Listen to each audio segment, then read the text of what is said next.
you've just gone live.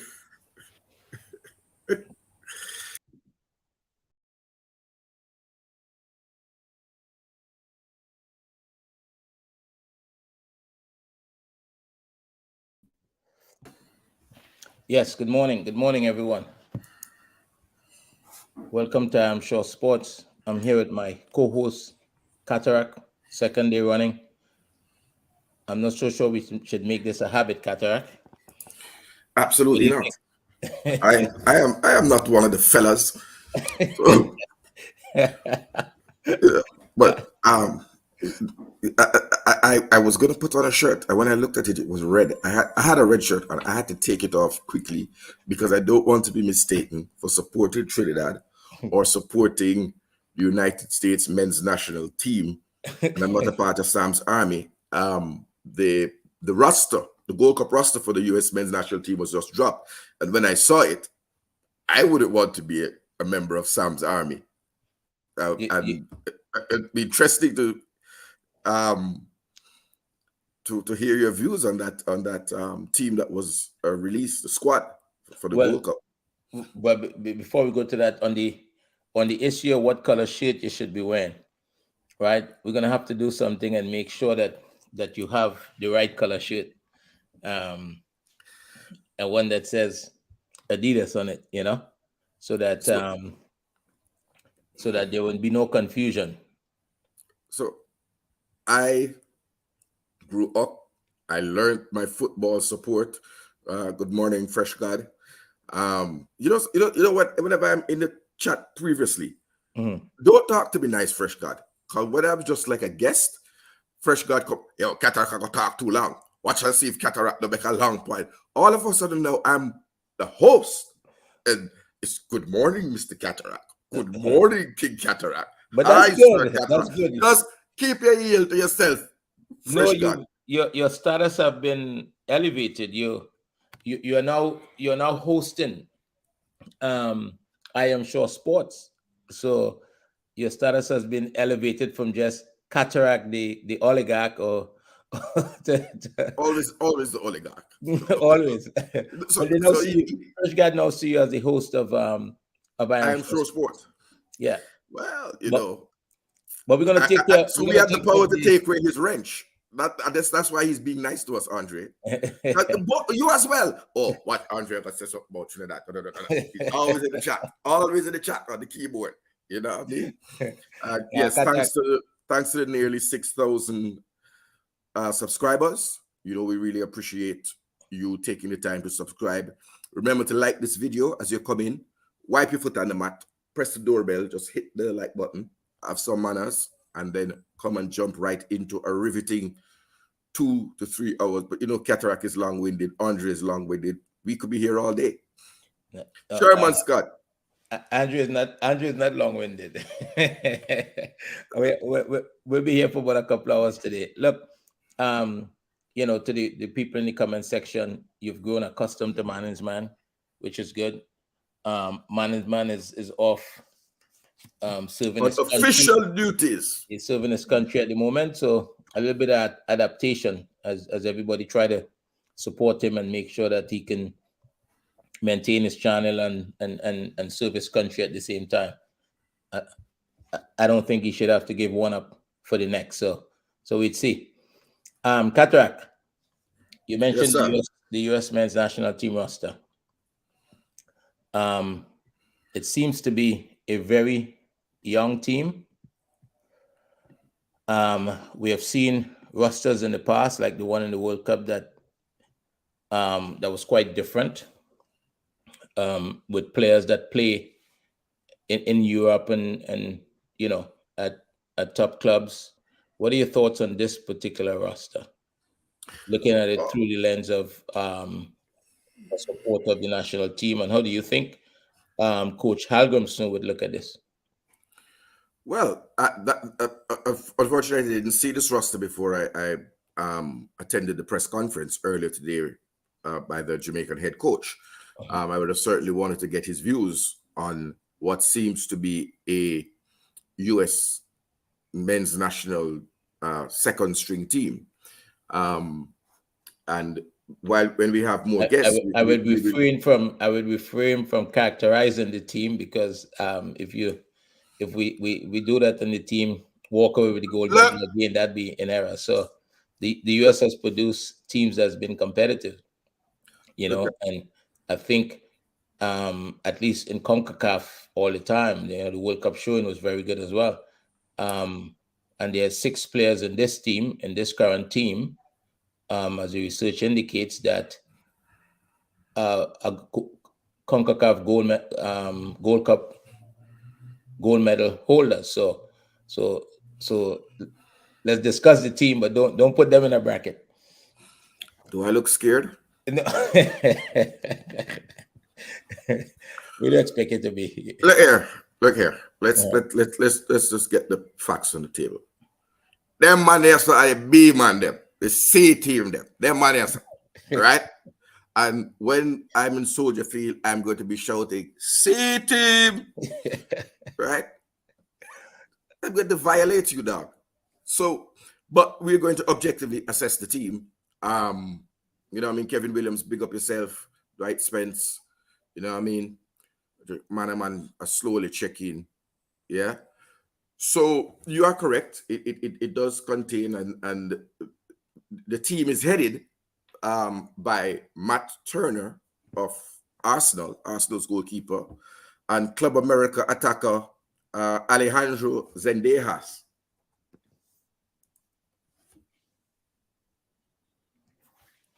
Well, Matt Turner is the poster boy. well, Matt Turner, is the second string goalkeeper at Arsenal. Very good environment to be in at the moment.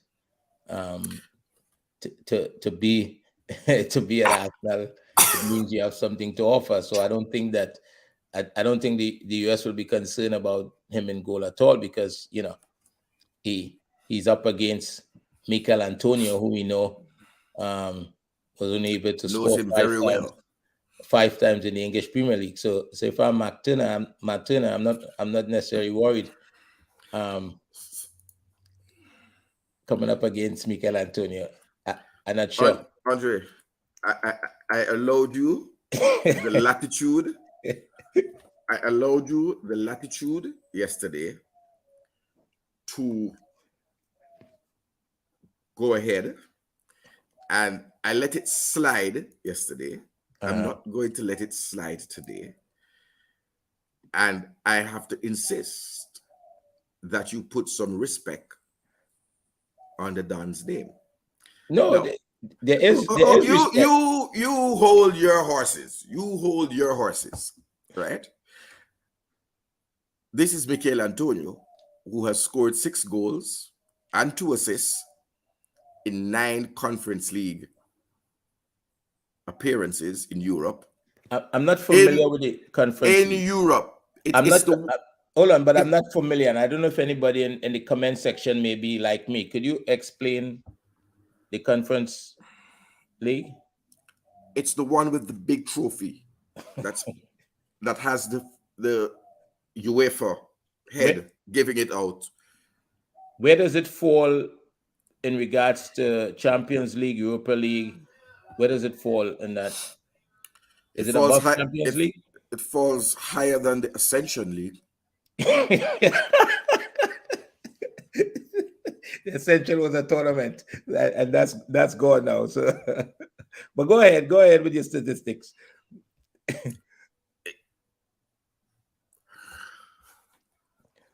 And when you refer to Mikel Antonio, please, you have to say, when they speak about Mikel Antonio on the live broadcast, they say Jamaican international, Jamaican forward, Mikel Antonio.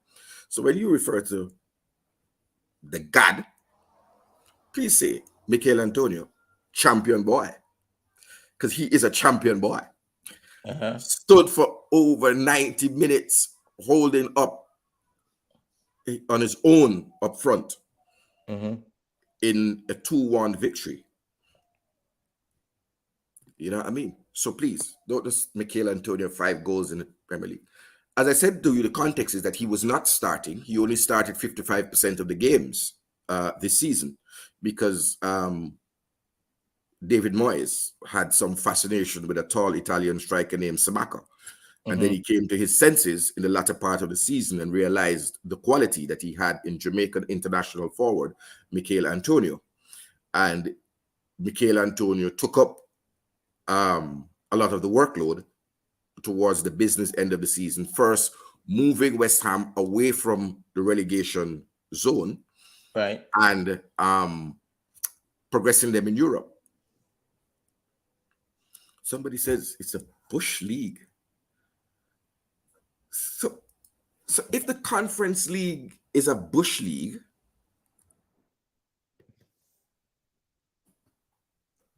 Lord have mercy. I don't I think understand. it might be. It So might be. somebody yesterday in the chat was arguing that the Serie A is the best league in the world. So you're telling me that Florentino is a bush side? Florentina is a bush side. Like, man, Florentino is a bush league side. I think it might just be a figure of speech in Jamaican No, parlance. I'm not accepting any figures of speeches in this thing, bad man. None. I'm telling man, put respect on man's name, right? So let me tell you some of the teams who were in this bush league, right? This time. Remember, don't Hold on. go too far. No. The first qualifying round starts with 60 teams. It has the 14 domestic cup winners, 25 domestic league runner-ups, and 21 domestic league third place teams. Right? Then that's what comprises it. And it goes through a stage of as far down as the fifth place team in the top tier domestic league, the fifth and sixth tier, fifth place and sixth place finishers. So I don't want man to feel like it's some bush thing that's taken on. You have to have won your league cup and or come fifth or sixth in your league, right? And the teams in there, and please tell me if these are bush teams: FC Cologne from Germany, Nice from France, Florentina, Villarreal, Maribor. Are these bush teams? Seriously? Well, Dwight in the comment section seemed to think that Lazio is a bush team? Dwight seemed to think that he wouldn't scare anyone. Antonio wouldn't scare anybody in CONCACAF because he wouldn't he don't have nobody to supply him the ball.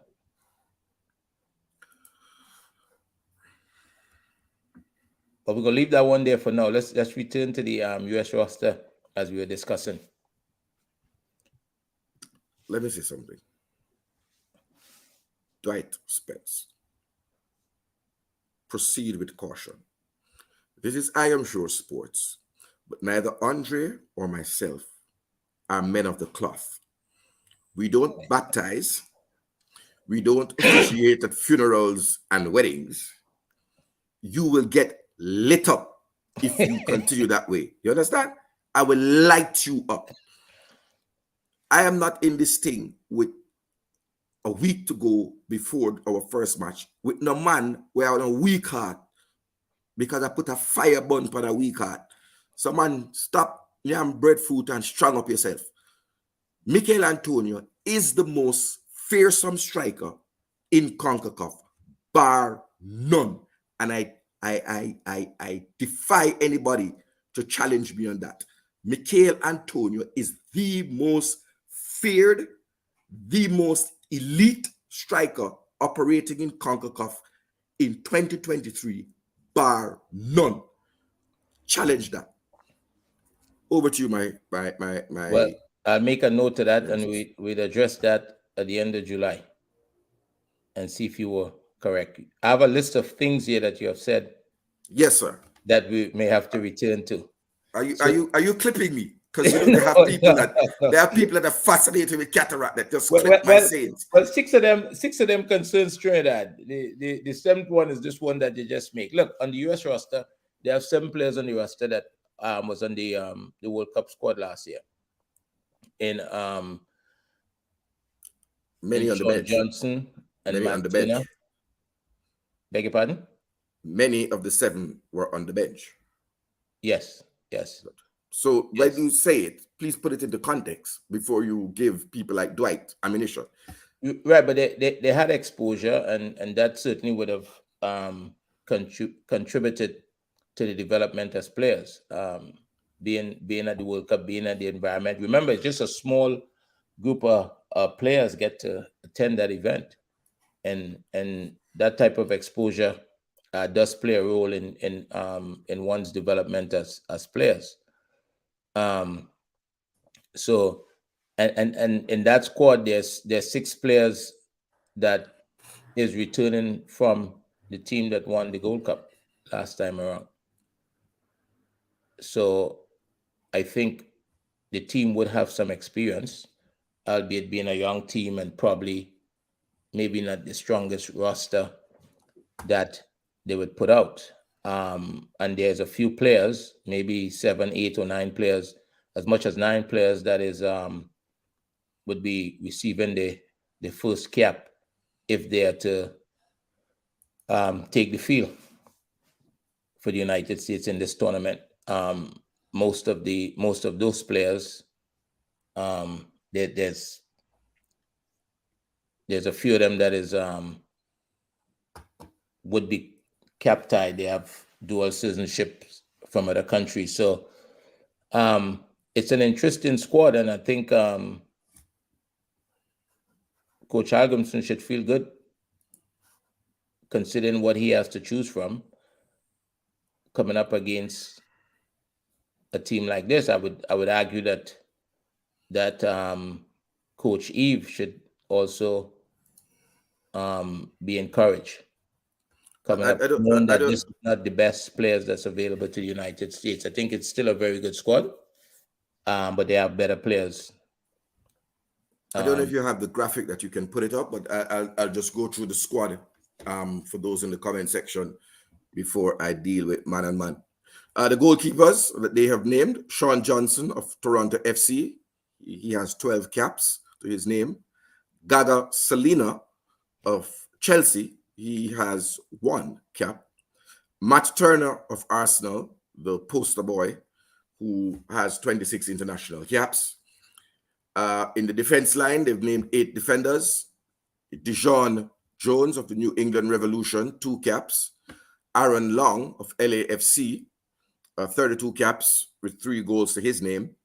Matt Masga, I don't know. Matt Somadi, Cincinnati FC, 23 caps with 1 goal. Jalen Neal, LA Galaxy, 2 caps to his name. Brian Reynolds of Roma, 3 caps to his name. Miles Robinson of Atlanta United, 21 caps, 3 goals. John Tolkien of the New York Red Bulls, that's the new home of Corey or Scory Burke. DeAndre Yedling, who is the most experienced player in this lineup at Inter Miami, he has 78 caps. We are all familiar in CONCACAF with DeAndre Yedling. The 6 midfielders named: Gianluca Busio of Venezia in Italy. He has 9 caps. We'll be looking to, certainly I would expect him to start and add to those 9 caps in the group stage. Jorge Mihailovic of AZ Alkmaar in the Netherlands, in Holland, in the Dutch Eredivisie. He has 6 caps to his name with 1 goal. Aidan Morris of Columbus Crew, another new face, 2 caps.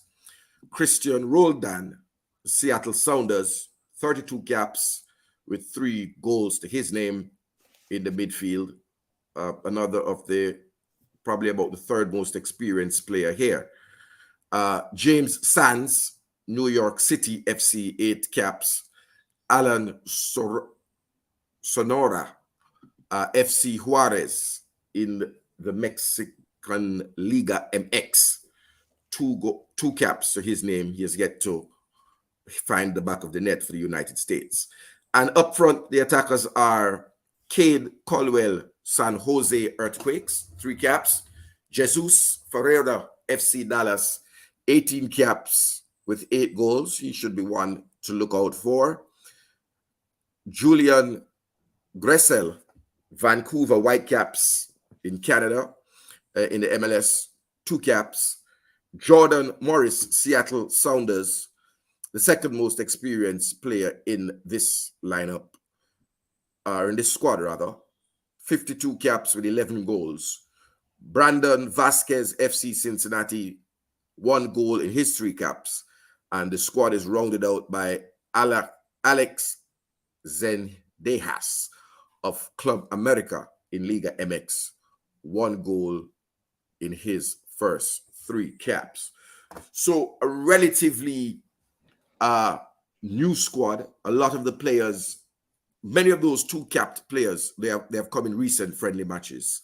But there are a couple of veterans, about 3 or 4 veteran players in the squad. DeAndre Yedling, Matt Turner, I wouldn't describe him as a veteran, but he certainly has 27 caps to his name, so he's not a newcomer to the international scene.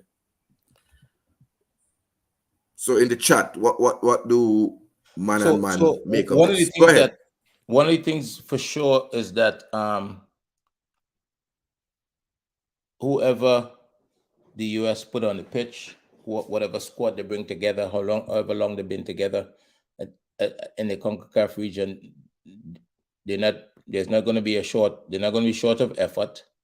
They're going to work hard. They're going to defend their badge. They're going to represent the country. So it's not to suggest that they would be a walkover.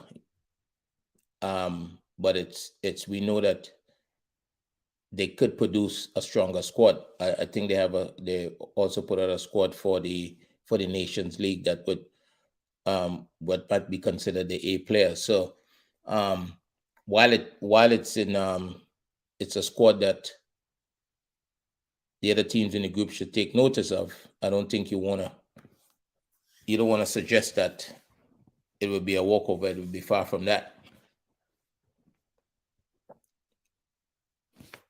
You're muted. Juros, me not watch people. Me not focus on the locus. You understand? And we will speak about the press conference, and we will speak about Katarock's 2 questions and the response given by the coach. I thought there were 2 questions that reflected the discussions that we have been having on this platform. And I tried to pose those questions to the coach, not of my own volition, but rather to seek answers to questions and issues that had been raised. But getting back to the US men's squad, how do the man them feel about this squad?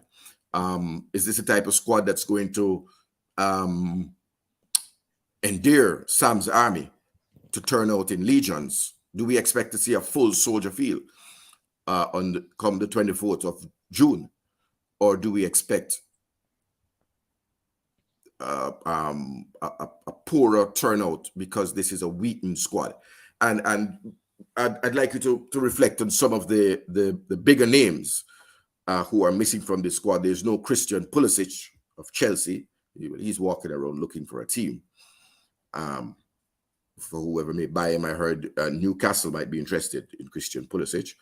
There's no Josh Sargent of Norwich City, who is a mainstay striker. I don't know if Daryl DK, who was at West Bromwich Albion, unknown. I don't know if Daryl DK is injured or not. But that's another big name who is not in the squad. Any other names jump out to you who were not? Well, I think as you talk about the team and you talk about who may be missing, I think the bigger question that comes to mind is what does it say in terms of the thought process of the bigger teams in the region about the competition level in CONCACAF. If they don't feel, or any of the teams, whether it's US or Mexico or Canada, don't feel that they need to put the best team forward to be successful in CONCACAF, that's an interesting statement. Don't you think so? I have a slightly different take on it, but I want to respect Christopher Wright's comment. He has pointed out there's no Rainier in the squad. No Weston McKennie, no Tyler Adams, no John Brooks. Thank you very much, Christopher, for bringing those names to the fore. I should have mentioned the two Leeds United players in Weston McKennie and Tyler Adams, notable big names that won't be with this squad. What I want to do, I'm going to try and do some research on what the prize money is for the Nations League versus the prize money for the Gold Cup, because it would seem that both Mexico and the United States have prioritized winning the Nations League versus winning the Gold Cup. And I'd like to have your take on it. I'm a bit surprised because the Nation League is a fairly new construct of FIFA, which was brought in order to give more international games and competitive international games for lesser nations, rather than having to rely on finding friendly matches in each window. And the Gold Cup is a historic and storied cup in this region, pretty much akin to the Europa League or the FA Cup in terms of its standing. And then we may want to discuss whether it has lost some of its shine. What's your take, Andre? Well, I think some of this might be tied to the agreement, the recent agreement between CONCACAF and CONMEBOL. I think that arrangement, it said the 6 national teams have the opportunity to qualify for that tournament, right? Yes. From the Nation League. So I think that should be a priority for a lot of the teams in the region. And Kevin Williams. That could be the reason why they're prioritizing that competition. Just repeat that again, Andre, please. I said that might be the reason why they're prioritizing that. No, the reason. I think I had started to speak while you were speaking and might have interrupted. Okay, I think if my memory serves me well, about 6 teams. The agreement between CONCACAF and CONMEBOL, 6 teams from the region is gonna qualify for that, and that's an opportunity to play against teams from CONMEBOL. And are those 6 teams going to come from the Gold Cup, or are they going to come from the Nations League? Nations League. Right. But there are 4 semi-finalists now in the Nations League. You want to just run over the rule over who those 4 semi-finalists are, and how will the other 2 be selected? The other 2 teams to go from there? From CONCACAF to get the invitation to the Copa America. I don't know how the other 2 is going to get there at the moment. We can look that up. Okay, so we'll have to get back to people on that. So yeah. Christopher Wright giving us some more names. Robinson, Walter Zimmerman, not there. Serginho Dest, not there. John Brooks. Thank you very much. Let's keep the names coming. Musa. There's a lot of names that's not there. Pepe Wales. A lot of names. Thank you, yeah, Christopher. There's a lot of names. Let's keep bouncing the names. So that this is a show where we try to impart knowledge. We're not gossip mongers around here. We don't sit down and lap tail and lap frack. We come and we discuss football. We do banter and jive each other, all good spirited in the name of football rivalry. But we do take our football serious over here. Kevin Williams pointing out that it's 5 million Is that US or 5 million euros, 5 million US dollars, I'm going to presume, if you win the Nations League, and that's a lot of moolah. That's almost half of what you get if you qualify for the World Cup. Brandon Harrison, top striker, popping in that name, Brandon Harrison. Maybe a little later, in another segment, Andre can bring up the Nations League squad that the United States have put out for their men's team. So really, this is a squad of players who, and they do have, let me put it this way, they have the latitude to experiment blood new players, as someone in the chat had said earlier, because they have the automatic qualification for the World Cup as hosts. So I think this is about, one, cap tying a number of dual national players, giving them their 3 caps and cap tying them if they're under the age. And this is also about looking at the wider pool.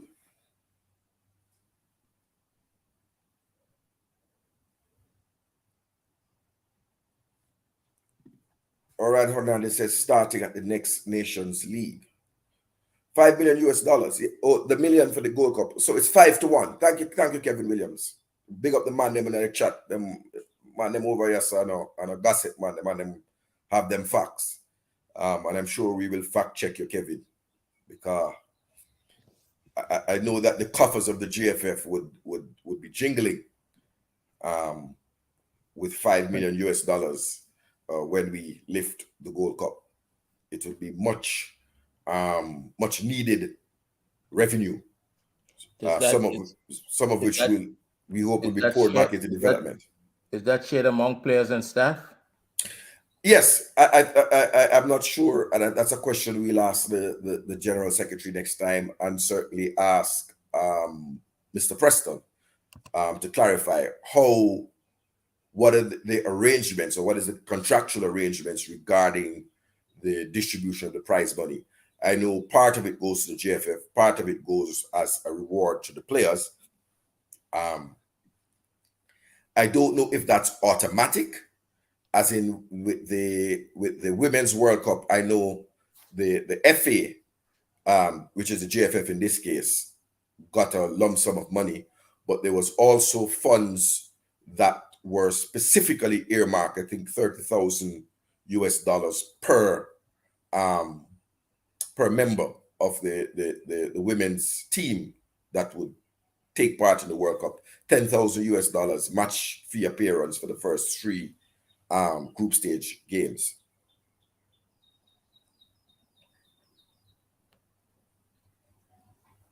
But dear Sovereign, you think we have chosen the Gold Cup? Because what I thought we sent out our strongest team to take on Mexico in Mexico. But Mikel Antonio unfortunately had picked up a knock on duty for West Ham just prior to the game in Mexico City, and he is the only big name that was missing from our squad. Who else should have been in the squad that was not in the squad? Omari Hutchinson, for personal reasons, had declined the call up. So Nia, I'd be interested to know who you think was missing from that squad that went to Mexico City aiming to qualify for the semifinals.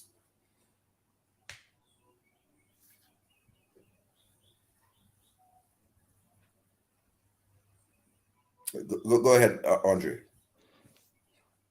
Look, I think at the end of the day, the U.S. squad is going to be competitive. It's going to give the CONCACAF region an opportunity to look at the squad from the perspective of the MLS. I think the squad that you just read out has about 16 players that plays in the MLS at the moment. Yeah, 16 MLS players. Yeah, so first team players. Yes. So it's basically with just 2 from Italy, 2 from England, and from different leagues around. So I think 2 from Mexico, I think, as well. Yes, we pointed out the 2, including one of the 2 who has been cited as the new poster boy. That's Alec Zendejas, Club America striker. So I know Yeah. there are different opinions. There are different opinions in the region about the leagues in the US. So we'd be essentially competing against players that play in the MLS. You would expect quite a few of them to be on the pitch. So that's another way of looking at it. I think the other thing, the US is in a position to prioritize. They have lots of players available to them, lots of resources, and whatever the reasoning is for prioritizing the Nations League, whether it's the money or the level of competition from their perspective, whatever the reason is, I'm sure they're going to get what they're looking for out of it. I think we got to figure out how do you think Jamaica and in that particular group and Trinidad and Tobago and potentially we don't know who the third team is going to be. How do you think those matchups are gonna be? Interesting question that you pose. The ultra in me says soup. Yeah, we're not dealing with the ultra this morning. It's soup, The straight soup, ultra in you just cause you to throw out numbers that that may or straight may not soup. be realistic to some people.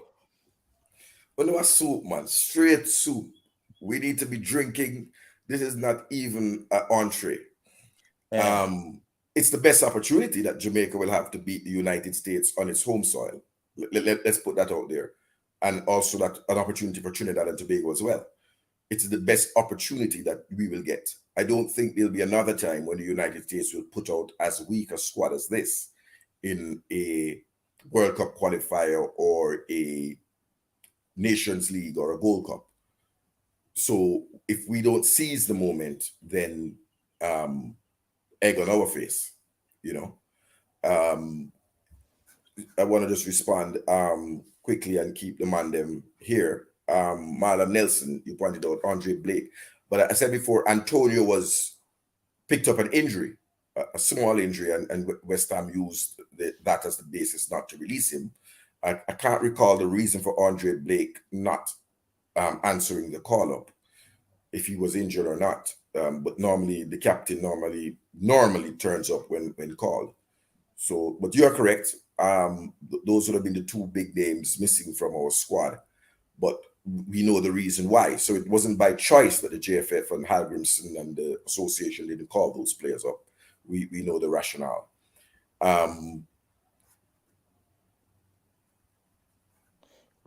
Dwight doesn't seem to have a lot of confidence, Katarock, in So Marlon Nelson, hold on.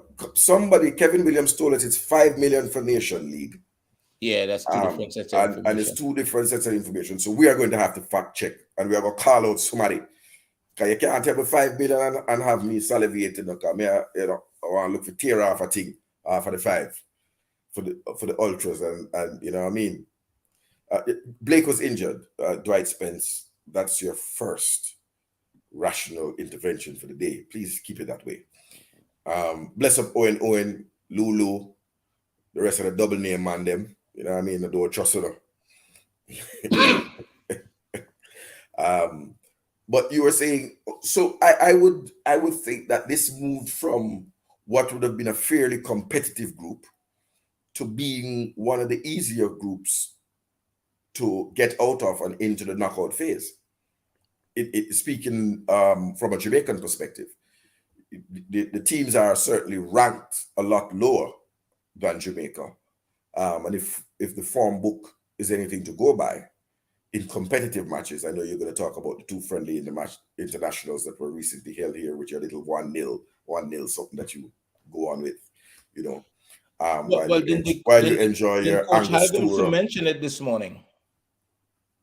Yes, did he? Yes, he did. So I see you listening into the Jamaican to the Jamaican let's talk. press conference. Talk to us about what Coach Halgrimson say about it, and instead of speculating about what I might say. His opinion at the moment is more important than mine. He was there. He coached the game. right? And now he has an opportunity to reflect, and he has shared his opinion. What did he what was his opinion this morning? Yeah, taking me down that rabbit hole. Friendly matches are friendly matches. Competitive games are competitive games. You You are cannot ignore going the to reality. learn that.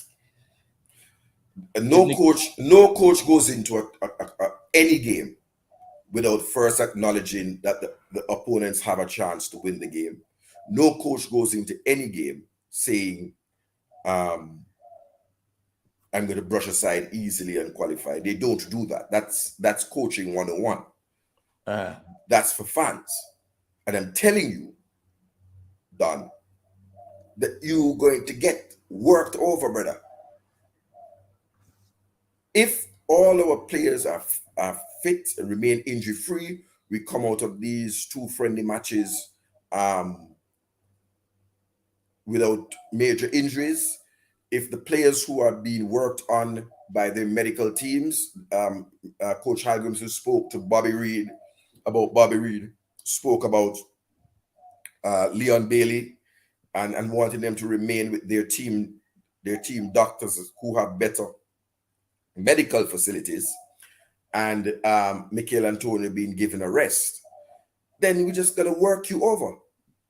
You know what I mean? look, Dwight is saying that the coach is very level-headed and is not overconfident. What is he? What is he? Are you hearing what he's not saying? I'm hearing that he's not saying that Trinidad is an idiot side. That's went to the World Cup in 2014, sometime like that, 20, whenever you guys went to the World Cup, and have not gone back since and will not be going back. And we just need to deal with you accordingly and put away weaker opposition so that they don't come on YouTube and other platforms and sizing up beside man. When is the last time Jamaica was at the World Cup?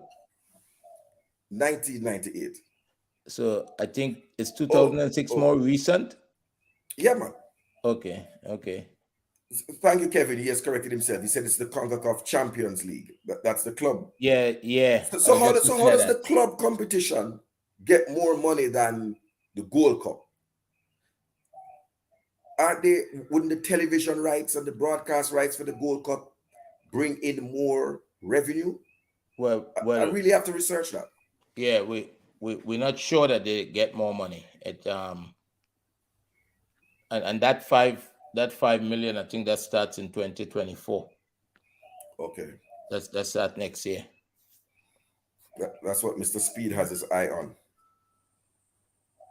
I think every team that qualifies should have the eye on that. That's quite a bit of money in the region and can change the trajectory of a team. Very much so. But That's but like, it put it into perspective. That's like selling five players.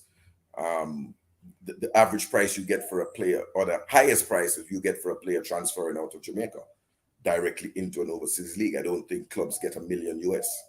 So you are correct. It can be a game changer, and certainly change. The word you chose was trajectory, um, for a club should they ascend to the summit of the Champions League. yeah, and Kudos, kudos to I think the CONCACAF. clubs Mount Pleasant it's two teams from the region, right? So it'd be Mount Pleasant from It's the three, three. country. Three. So it's Mount Pleasant Cavaliers and who? Arnett Gardens, who And were the Arnett third place Gardens. winners. Okay. Chris King says he would want Jamaica and TT to make it out of the group stages. I would want Jamaica and French Guyana, Curacao, to not. All right, so let me put this in perspective, because I know some man don't go to games and these things. Let me put this in perspective. In CONCACAF, the Jamaica men's national team have two rivals. Our rival in the CFU is Trinidad and Tobago. Our rival in the wider CONCACAF is the United States. Some find it, some sell it. And I'm not like Syrupy, I don't have no dirty trapal in a sell pot. I saw me get it from Walmart, I saw me I sell it. Do, do you, The game against the United States is affectionately called amongst the ultras the Visa Derby. Because Holy man go for Visa and get turned down. So whenever we turn over the USA, that will be done for every single Jamaican that go to the embassy and come back and the book not have no stamp in it and we can't fly out. We are doing this for you. The rivalry with Trinidad is what I would call the music rivalry. It's the soca versus dancehall rivalry. Um, and we have to keep it alive.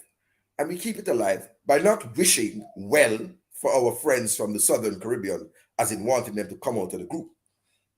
It's by wishing that them and America brought them foot. And we and the other Caribbean nation comes out, be it Curacao, French Guyana, or St. Kitts. I'd love St. Kitts to qualify. I don't want Trinidad are gone away.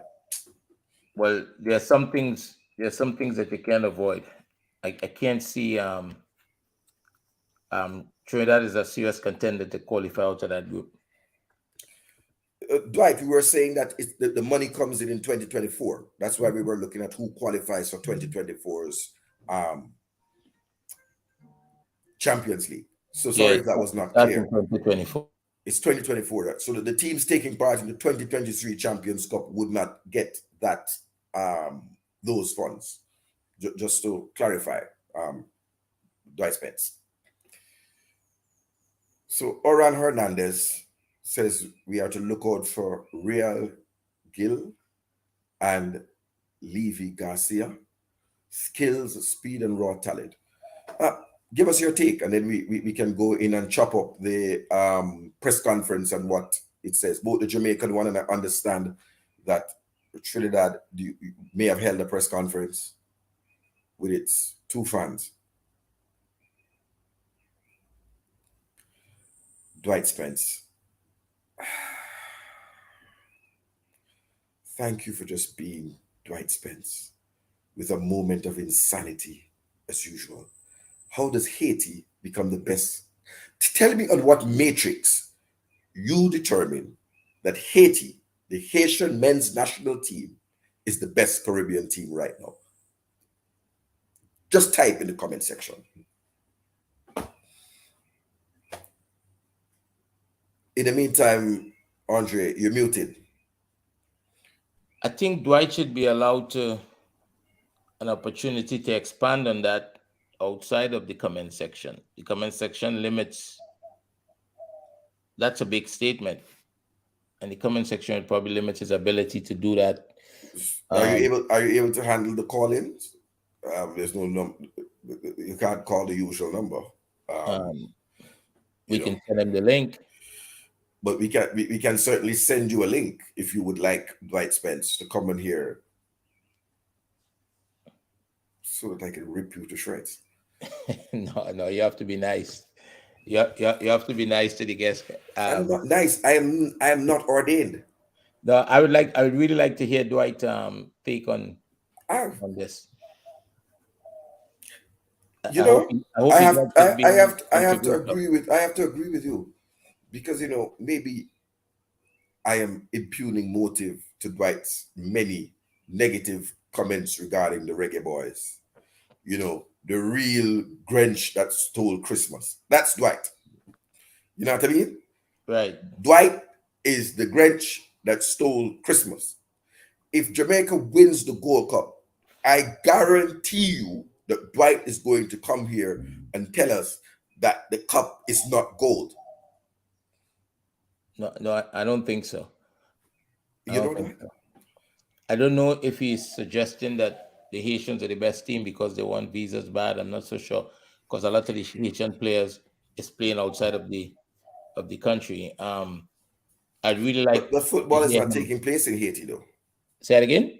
And our thoughts reach out to our Haitian brothers and sisters as they seek some sort of political and stability with their justice system and the life in Port-au-Prince, Capitan, and other places that are really the rule of law has broken down. And it is sad to see that the oldest independent nation in our region is going through this democratic and political administrative crisis.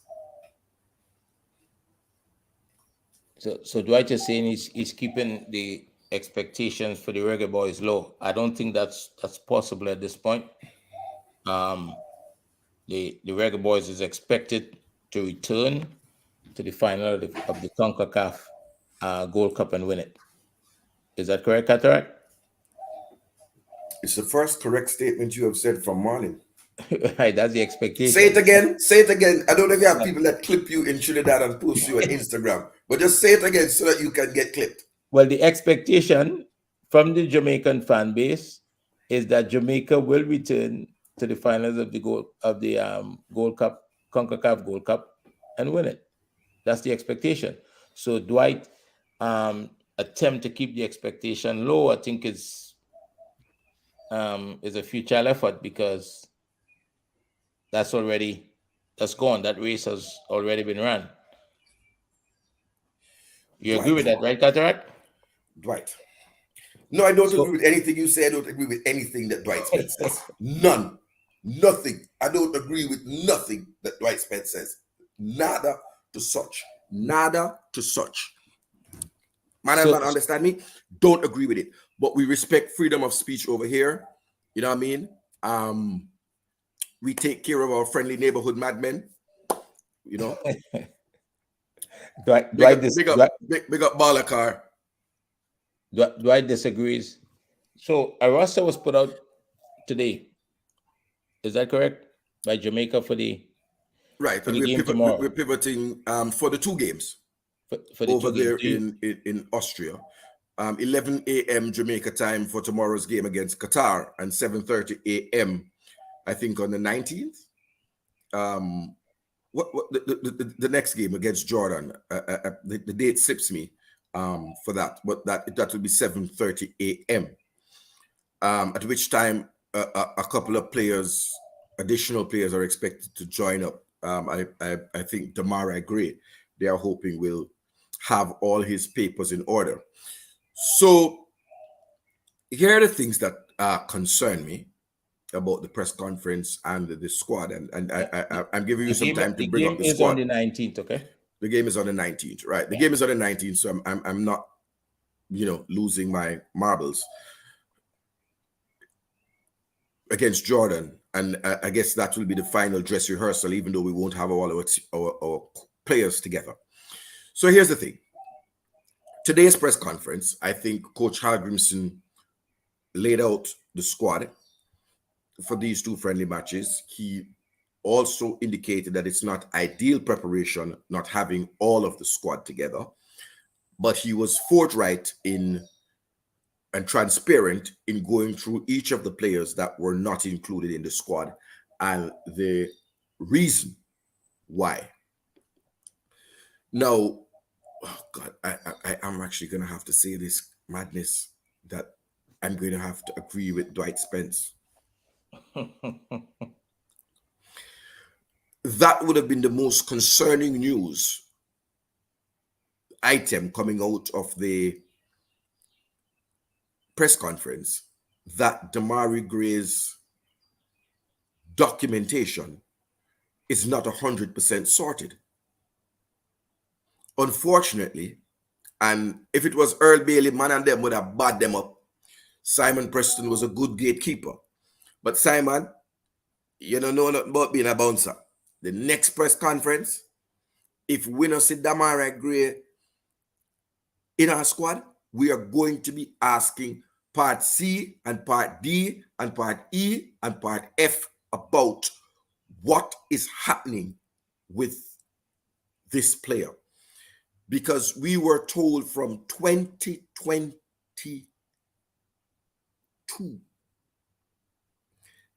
that in February 2022, he would have his passport. We were told that in 2021. So to hear on the eve of our preparation that, and listen, there's some nice words and these things being used. Documentation not 100% sorted. Man need to ask, Demarai Gray have him passport or him don't have him passport? Yes or no? Is it But a delay in the release from the English FA, which is the holdup, which would probably be understandable, but we need to know where in this process are we and why the conflicting reports. Some that came out from the president of the FA. Danicia Knight, we don't know. We don't know. And because it's the only reason why I did not press the issue today is because it's not the responsibility of the coach to sort passports and clearances out. So he can only speak in fairness to the players who are eligible, who are presented to him. So that's why I did not go off in the press conference. You know what I mean? So just to be absolutely clear. but is it a passport issue, or is it a clear? We don't know. We do not know. So the JFF, Mr. Simon Preston, in your new role, please get the information and convey it to the football in public. What is the holdup with Demarai Gray of Everton FC donning the black, green, and gold in an international or official game for Jamaica?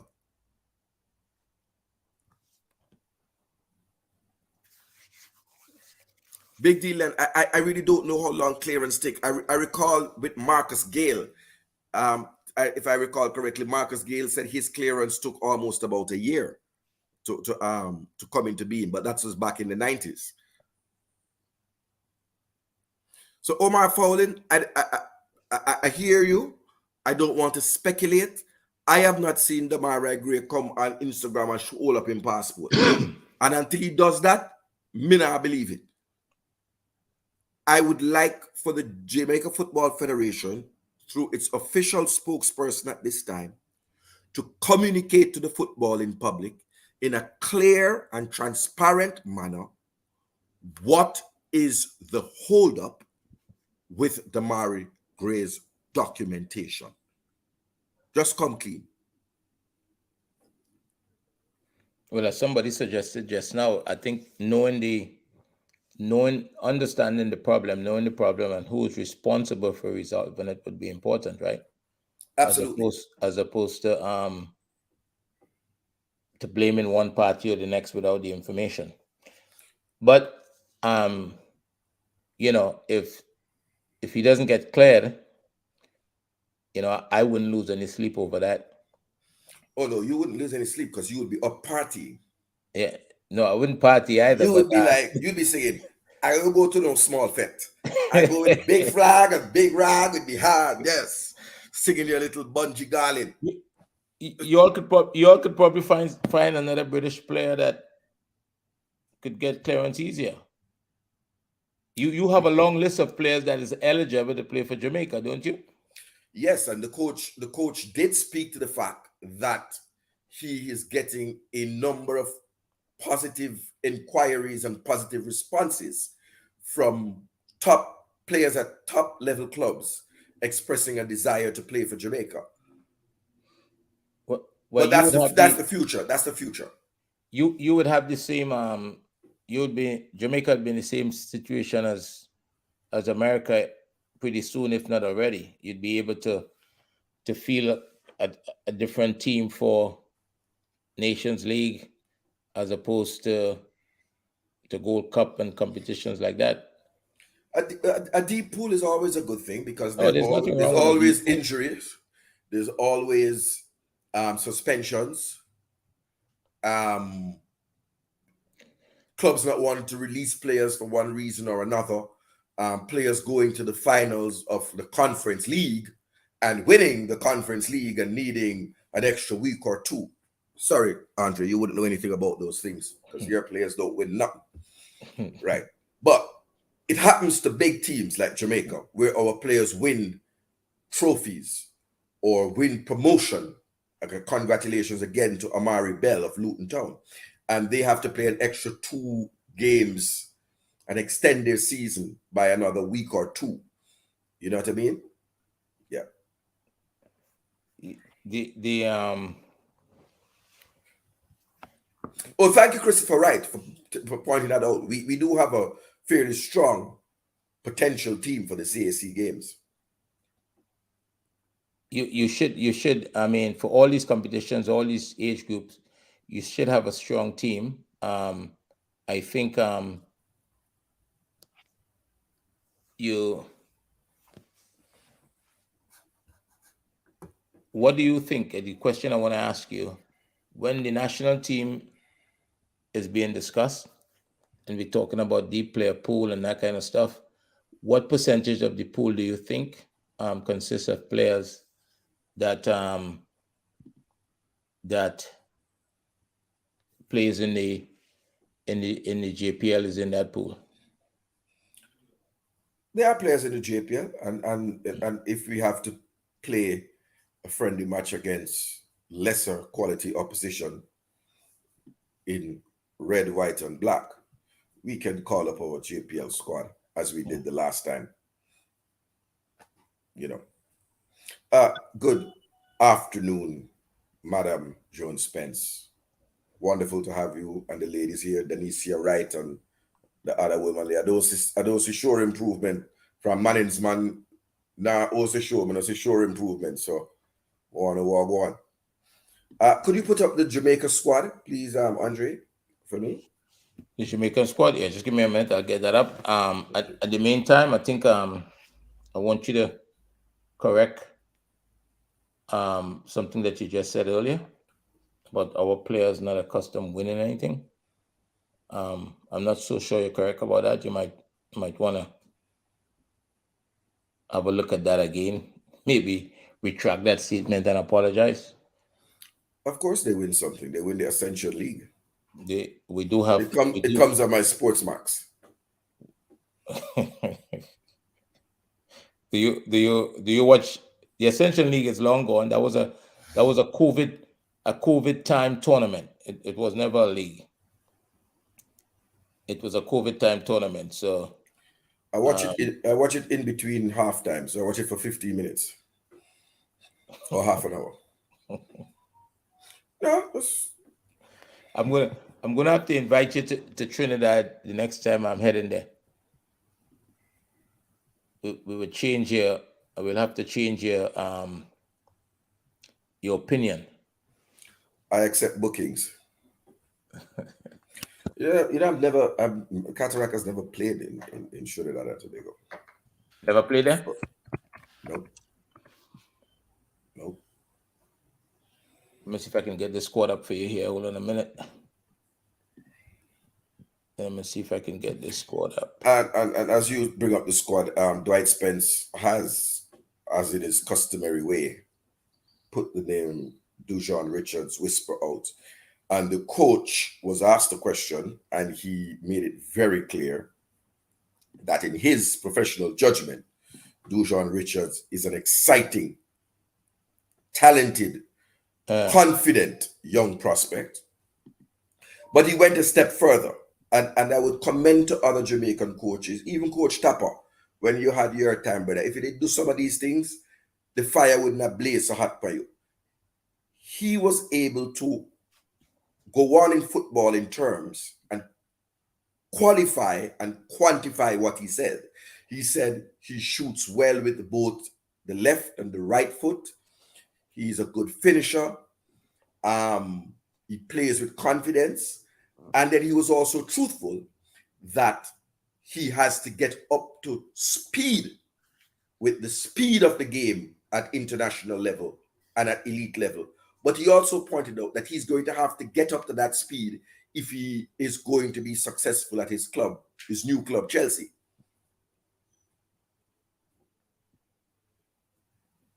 So, are you ready for the squad? Yes, man, I'm ready for the squad. People, are you ready? Could you see that? Could you make it larger? I don't know. You don't know how to make it larger. Let me see. Mm. Uh, let me go on in my little thing. Yeah, that's the way that one shows. I don't know.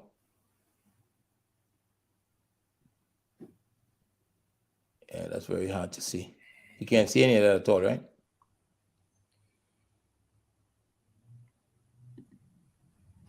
No, it's not in an eligible font. Yeah, that's the only copy of that I have. But I can read it out for you. Do you have it? I have it. I can, but it would. If the people, do you want to hear the Jamaican squad in a Trinidad accent? No, I don't think they do. But I would caution the person that created this. Yellow against green is probably what. Is making it difficult to read. Yeah, Yes, maybe they should have used red. it's not. It's not a teacher marking a primary school text.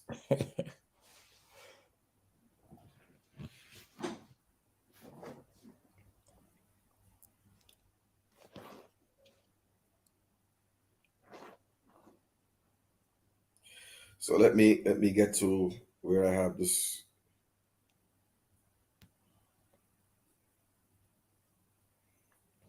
Um, Let me get down to brass tacks and I thought you were saying just so. What were you discussing about Andre Blake? Just and Andre Blake is on the roster. yes. Uh, um, so the roster, three goalkeepers named. Just give me a On quick minute, okay? Sure, Go ahead. I'm here. I'll go ahead. Right, Andre Blake, Philadelphia Union, Jamali Waite, Pittsburgh Riverhounds, Kanaya Boyce Clark, Reading FC in the championship. And Pittsburgh Riverhounds is in the USL, and as we know in this region, Philadelphia Union is in the MLS. So those are our three goalkeepers. In defense, left back Amari Bell of Luton Town, recently promoted to the championship. Deshaun Bernard, who is listed here as a Portsmouth player, and he will be that until the end of June when he would have reverted, but reports have come out confirming that he has been released from Manchester United, so he's now a free agent. Richard King, IBV, there in Iceland, formerly of, or I don't know if it's a loan or a permanent, but he was at Cavaliers, so respect due to Cavaliers FC. Joel Latibedair, Swansea City in Wales, the former captain of the England under 17 team. He plays as centre back and more recently been plying his trade as a right back. Adrian Mariappa, Salford City FC in League Two in the fourth tier in England. Dexter Lambakisi holds down the right back spot. He is a Wolverhampton player, recently given a club extension, and he has been attracting interest from a number of Premiership, Championship, and League One clubs for his services on loan next season. Heading that list is Port Vale. Javane Brown of the Vancouver Whitecaps FC in Canada, who takes part in the MLS, is another right back in the squad. Javane can also play centre back, we know. In the midfield, in the center of our midfield, defensive midfielders, Kevin Lambert of Phoenix Rising in the USL, Jonathan Russell, affectionately called John Russell, of Barnsley FC in League One, Delano Splat of Fulham FC in the Premier League, Brandon Cover of Leicester City. I don't even know what to say about Leicester. Recently relegated from the Premier League, but were plying their trade in the Premier League up to a couple of weeks ago. Daniel Johnson, the captain of Preston North End. I think Daniel Johnson is the only attacking midfielder who is listed here. And our attackers, Kahim Paris, Dynamo Kiev, Shamar Nicholson, OC Boza, Spartak Moscow in the Russian top tier, Corey Burke, better known to us as Scory Burke, the New York Red Bulls in the MLS, that's the top league in the United States, and Dujon Richards, OC Whisper, Phoenix Academy, coached and developed by one Mr. Craig Butler, but on his way to Chelsea on his 18th birthday in September, October, around that time.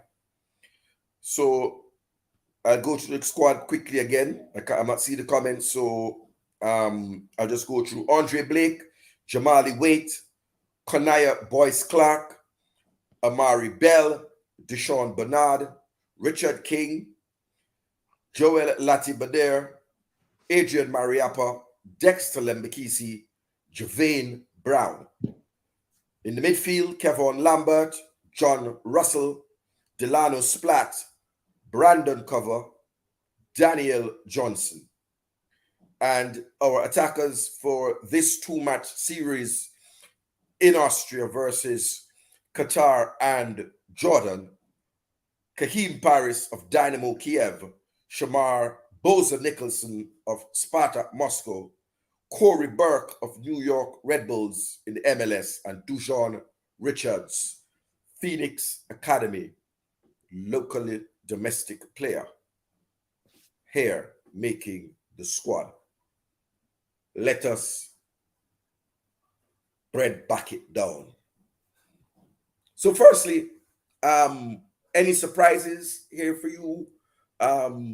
Let's back it down. What the man them? Well, before you go there, I think yesterday, if I'm not mistaken, correct me if I'm wrong here. I think you had an exchange with someone in the comment section about Daniel Johnson. I think it was. I even asked you about him, and you don't seem to be too impressed with Daniel Johnson. Is that correct? I am not impressed with Daniel Johnson. I just want to ask you to correct me. There was a name yesterday. I believe it was Daniel Johnson. Daniel Green. Your opinion. Daniel Green. Daniel Green. Sorry, who plies his trade in Vietnam. Right. Okay. Right. Thanks for the correction. Right. This is DJ Rasta. Yeah. Okay. Because he seems to be having I've had a good career since 2015 at Preston North End. Yes, he's the captain. He's the captain of Preston North End. Right, and played twice 8 times for Jamaica and scored twice. Yes. Okay. I will play a few more times for Jamaica. So Dwight is asking, is Katarock allowed in Trinidad? I just want to answer. Katarock has applied to go to Trinidad, and it's under review at the moment. I know Piarco Airport very well, sir. Yeah, but mostly in transit on my way to Guyana. Well, since a much nicer jurisdiction. Since you predicted that Trinidad would lose to Jamaica 7-0, I received a phone call that asked about, that was inquiring about whether or not you should be allowed to come to Trinidad. So right now that's under review. No decision has been made on that as yet. Okay, sir. But this is this would have been a good game for the public to see, because some of these guys would not make it to the final roster for the Gold Cup. Well, what the coach has said, and if I read between the lines or clearly telegraphed, is that certainly somebody in this forward line is not going to make it because Mikel Antonio, and 2 people in this forward line are not going to make it because Mikel Antonio and Leon Bailey will be joining the squad. So who do you think those 2 people will be? No, I would not speculate. Just listen to me. This is your squad. Yes, sir. You're a member of the Ultras. I am the head of the Ultras. You're the head of the Ultras. You know this squad inside out. Section 231. You know Bailey, Leon Bailey, right? and you know Mikel Antonio. You also Yes, sir. know every player that's listed in this forward line. Every single one of them. If you were to select, if you were to replace two players in this forward line with Mikel Antonio and Leon Bailey, who would the two players be? I preface my answer to your questions because I don't no question from you. The worst player on this squad is better than the best player on the Trinidad squad.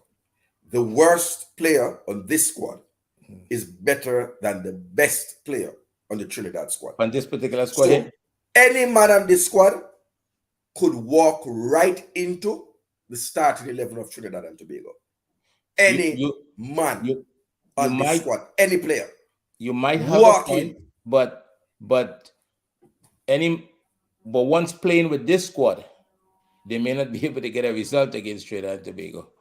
No, I said they would walk into your squad. Right, but once playing with this squad, they would not get a result against Trinidad and Tobago. Drew Fortis, tell me one player in this squad who would not make a Trinidad. And I'm not being braggadocious. I'm asking in seriousness. Tell me one player in this squad who you asking me? Not make. No, I'm asking Drew Fortis. Oh, okay. Who would not make a Trinidad national team? Go ahead.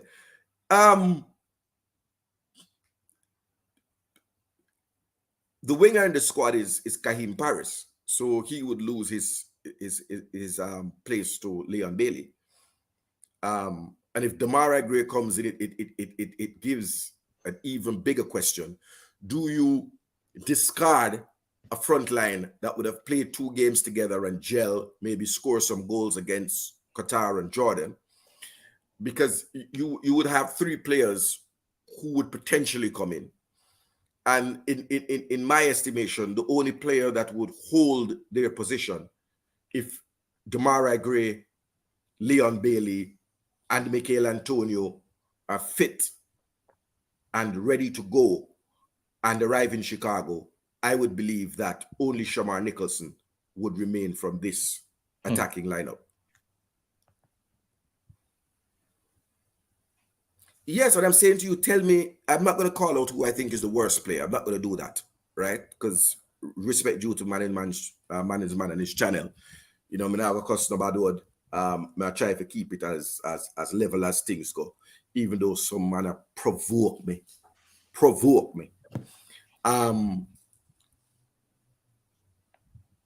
asking the man name in the comment section. Point out any player on this squad who could not feature in the starting 11 for Trinidad and Tobago. And this is there's a lot of serious players. question. I know you're not asking me, but there's a lot of players in this squad. And I will put it to you. No, not to be. Go ahead with the comment section. I'm just saying to you that there's a lot of players in this squad that would not feature in the Trinidad squad. And start with your lot. Because you're probably referencing the squad that was in Jamaica, right? I think Coach Halgrimson understands that would not be the same squad that showed up at the Gold Cup. Right, pull up Santini 876. You know, that's why none of us are no God, because Santini is pointing out to us that this is a 19-man squad. You know, sir, I never really Santini, my brother, I didn't count it. I just assumed it was 23 man. Thank you very much, sir. You didn't realize that? No. I didn't count. I just named the squad out. I wondered how there weren't any attacking midfielders. And we do know that there are 2 players whose names were not. No, Delano Splatt's name was in the 50-man roster, right? Well, what is probably happening here, because yesterday when we were on yesterday, I think it was noted that just 14 players were there at some point in time, and other players were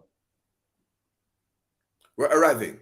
And they've all arrived. Yeah. Even players who people were challenging me and telling me that they were in New York. I'm going to say to the man, listen, when a man never come, be real with the thing, brother. This is not a gossip channel, or I'm putting it politely. as I've been asked to do so, right? Shamar Nicholson was in New York at the airport awaiting to catch his connecting flight to Austria. So when a man says Shamar in New York, making it look like Shamar was around Brooklyn, by a whole a dollar van on Utica Avenue, that was not true. And as a matter of fact, I stand by my statement. Shamar Nicholson was in Austria at the time of our podcast live stream yesterday.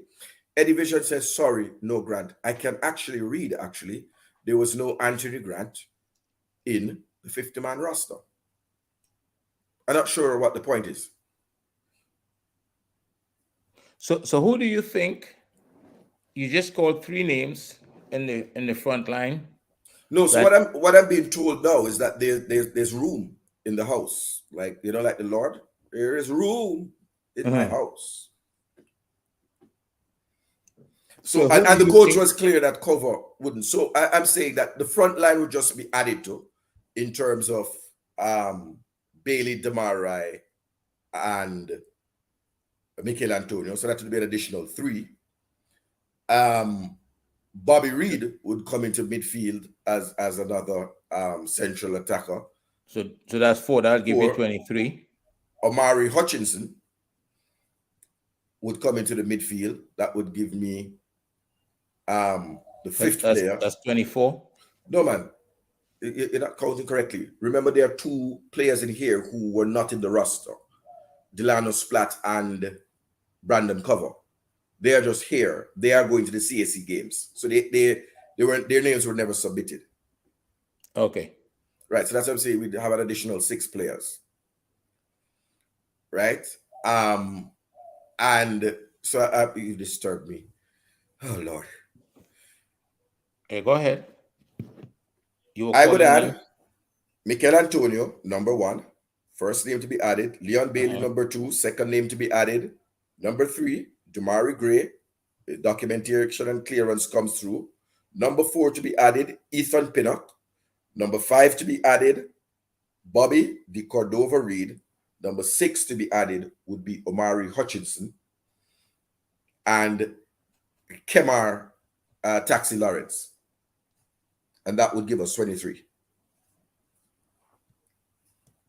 And you add in Antonio before he's your number 1. Number 1 addition. Number 2 addition would be Ethan Pinnock. Number 3 addition would be Leon Bailey. I did ask the coach about him. I asked the coach. So Eddie Vision, let me tell you something. I'm a big man, Dad. You get what I say?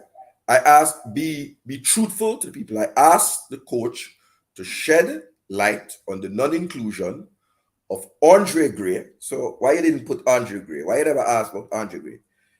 And Anthony Grant, 2 veterans of the squad of the World Cup campaign who were not included in the roster.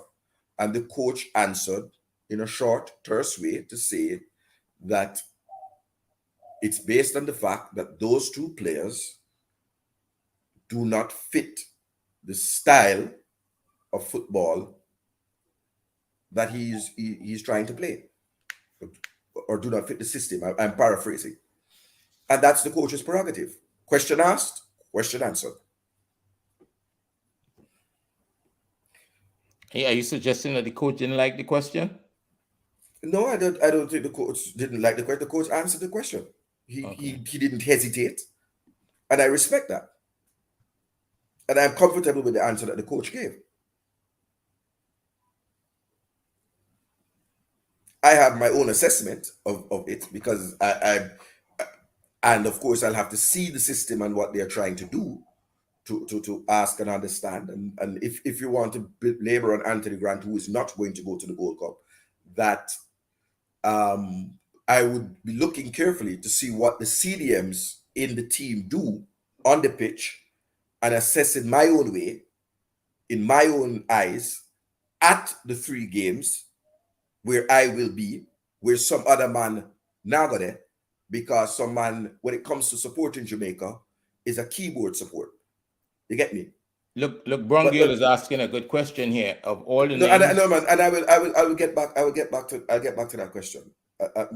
Don't let it pass. I'm saying I'll be looking to see how the CDMs play and making my own assessment of whether Anthony Grant could not play in that way, fashion, or style.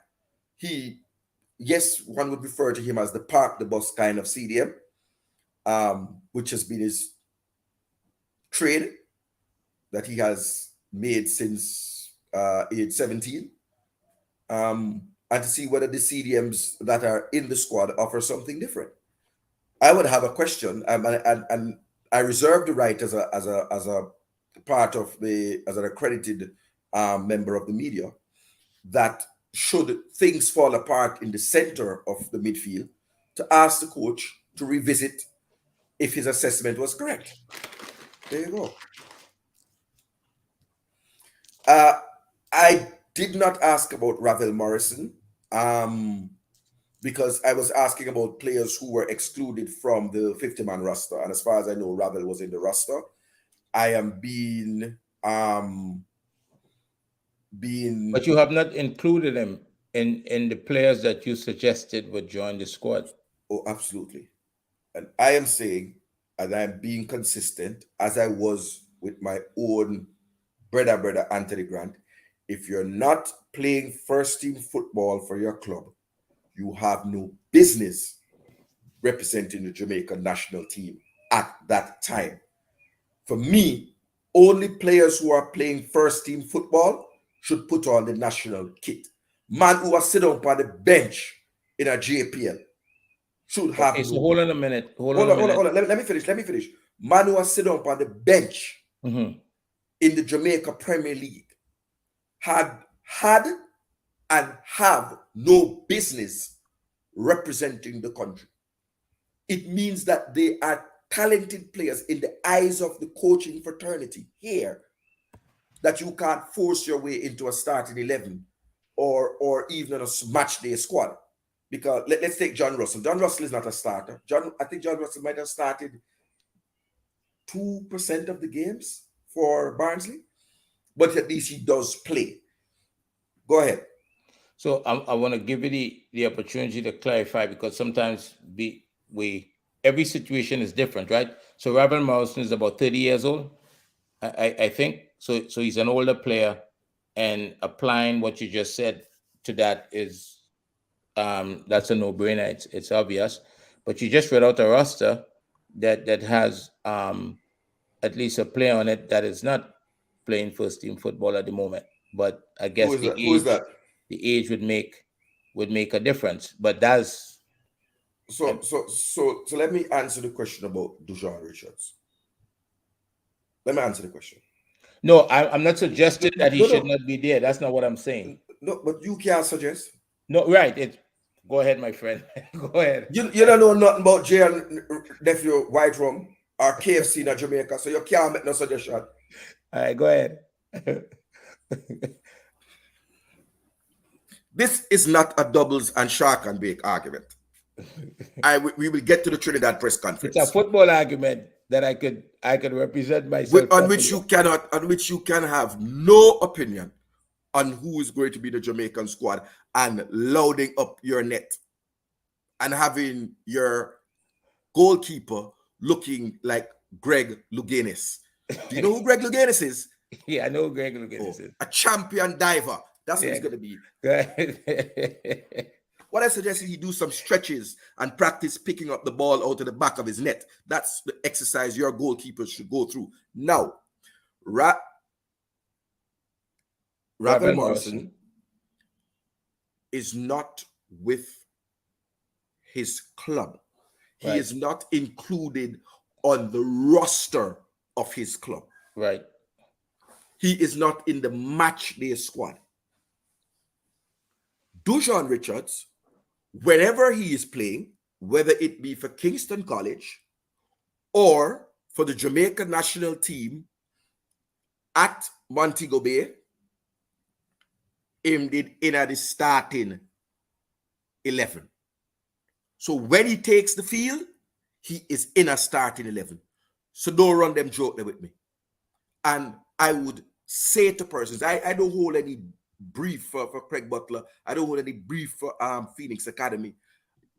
I believe that people need to stop the brouhaha surrounding the young man.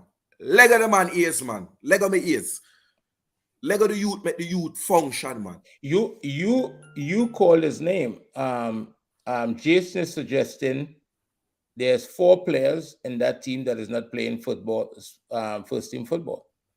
Oh, name And them. and, Name and if them. there's 4, are you Jason, name the 4 players who are not playing first team football. Levan have a certain come on. Sometime one ultra badness. I saw it come down, man. Leslie Davis is saying the wonderful things. Oh, so let put up Leslie's comment. Katarock. grand days over? Days are over. I want Go to Crawley. Jason, could you tell us who the 4 players are? Yeah, but I asked Jason. So Leslie Davis, Grant, who is age 35 now, his birthday was 2 weeks ago, has played the same number of games for the 2022-23 season and has played more minutes than John Russell, who is 13 years his junior.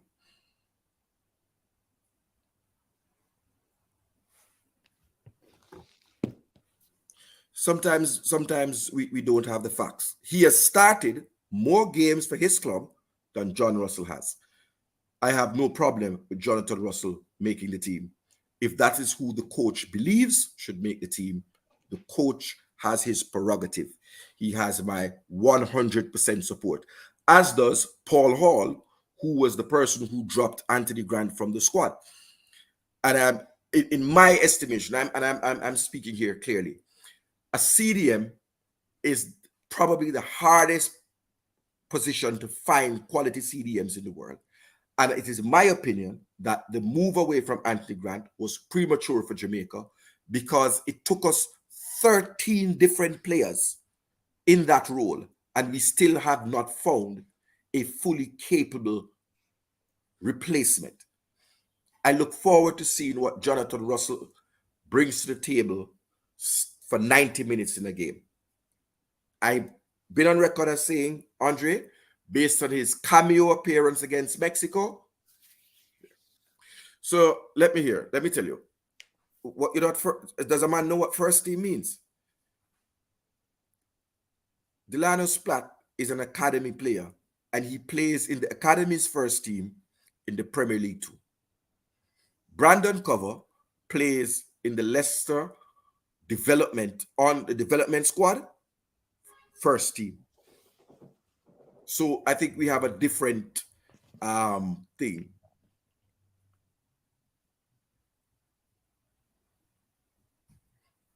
Oh, and Cover has been on the bench, I think, for the first. Yeah, Splat would be the only one who hadn't been on the bench for the senior team. And they say senior team, I mean, for whichever team you are with, you must be in the first team. All right, so let me just clarify that, Jason. I mean, I go war. You understand? Sure improvement. I said, thank you, sure improvement. I said 15 years is junior, but it's 13 years. It don't matter.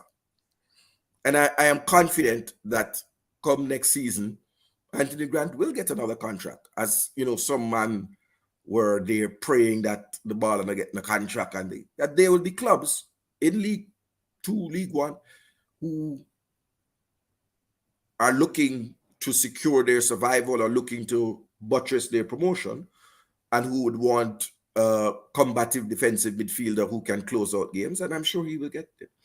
And if he doesn't get a contract, he's still at Chelsea coaching their under-8 team.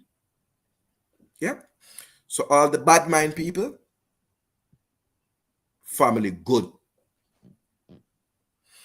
No, Jason, I'm not shifting the goalpost. I'm clarifying, and I'm not throwing out what you said, right? But I'm just clarifying myself because I realized based on what you said, I may not have been clear in my pronouncement. So no shifting the goalpost. Not angry at you at all, my brother and friend. So your thing is, it doesn't matter what level you're playing at, as long as you're playing in that first team. In the first team, yes. Right. Okay. Meaning you are on the squad, you're playing competitive football, and your coach, whoever your coach is, looks at you and determines that you have something to offer as the starter in the game. I prefer starters, but you can come off of the bench. The only exception I make to starters are goalkeepers, because I know there are many second string goalkeepers who are at a high level who can't be in the starting 11 because that's just not how it works. So yeah. Look, Ian is saying you all are seeking revenge because Trinidad and Tobago embarrassed you in Jamaica. It was an embarrassment. It was not our intent. The intent was to get in 2 practice games for the local guys. I think Katarock hyped the situation, suggested that we'd be beaten badly, and it didn't turn out that way. So I don't think Jamaica was embarrassed. I think Katarock was embarrassed. Yes, it was an embarrassing defeat. Yeah. But it will happen again. So it will happen again. It will happen again in the Gold Cup. I'm not so sure where. I'm not gonna, but it will happen again. It may happen before the Gold Cup. That Trinidad is going to beat Jamaica before the Gold Cup. Yeah, I think your under 15s might be scheduled to play a couple of games in Trinidad.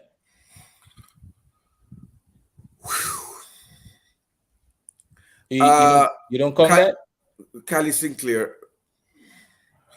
Sinclair asked a question. I'm just gonna blow over that because we are talking big man football. I know you're gone. I'm sure the Trinidad on the 6 will give Jamaica on the 6 a good run for their money. Okay. Well, let's go. The Jamaican, on the 3 squad. Like, how far are you going to go? Like the Jamaica squad of footballers in their mother's belly who haven't been birthed as yet. Trinidadians are resilient and would relish the opportunity to go up against a squad, the type of squad that you're assembling. Okay. Now, there are some questions I wanted to clarify. Callie Sinclair, no, I did not hear the coach speak specifically about Omari Hutchinson.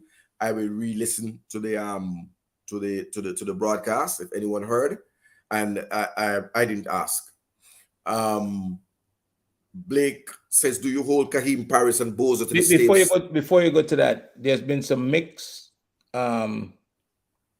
Somebody asked earlier, and ever since those Omari Hutchinson played in Jamaica, there's been some mixed reviews in terms of whether or not he's committed to Jamaica or whether he should be part of the squad, the makeup. What are your thoughts on that? What is your opinion on that?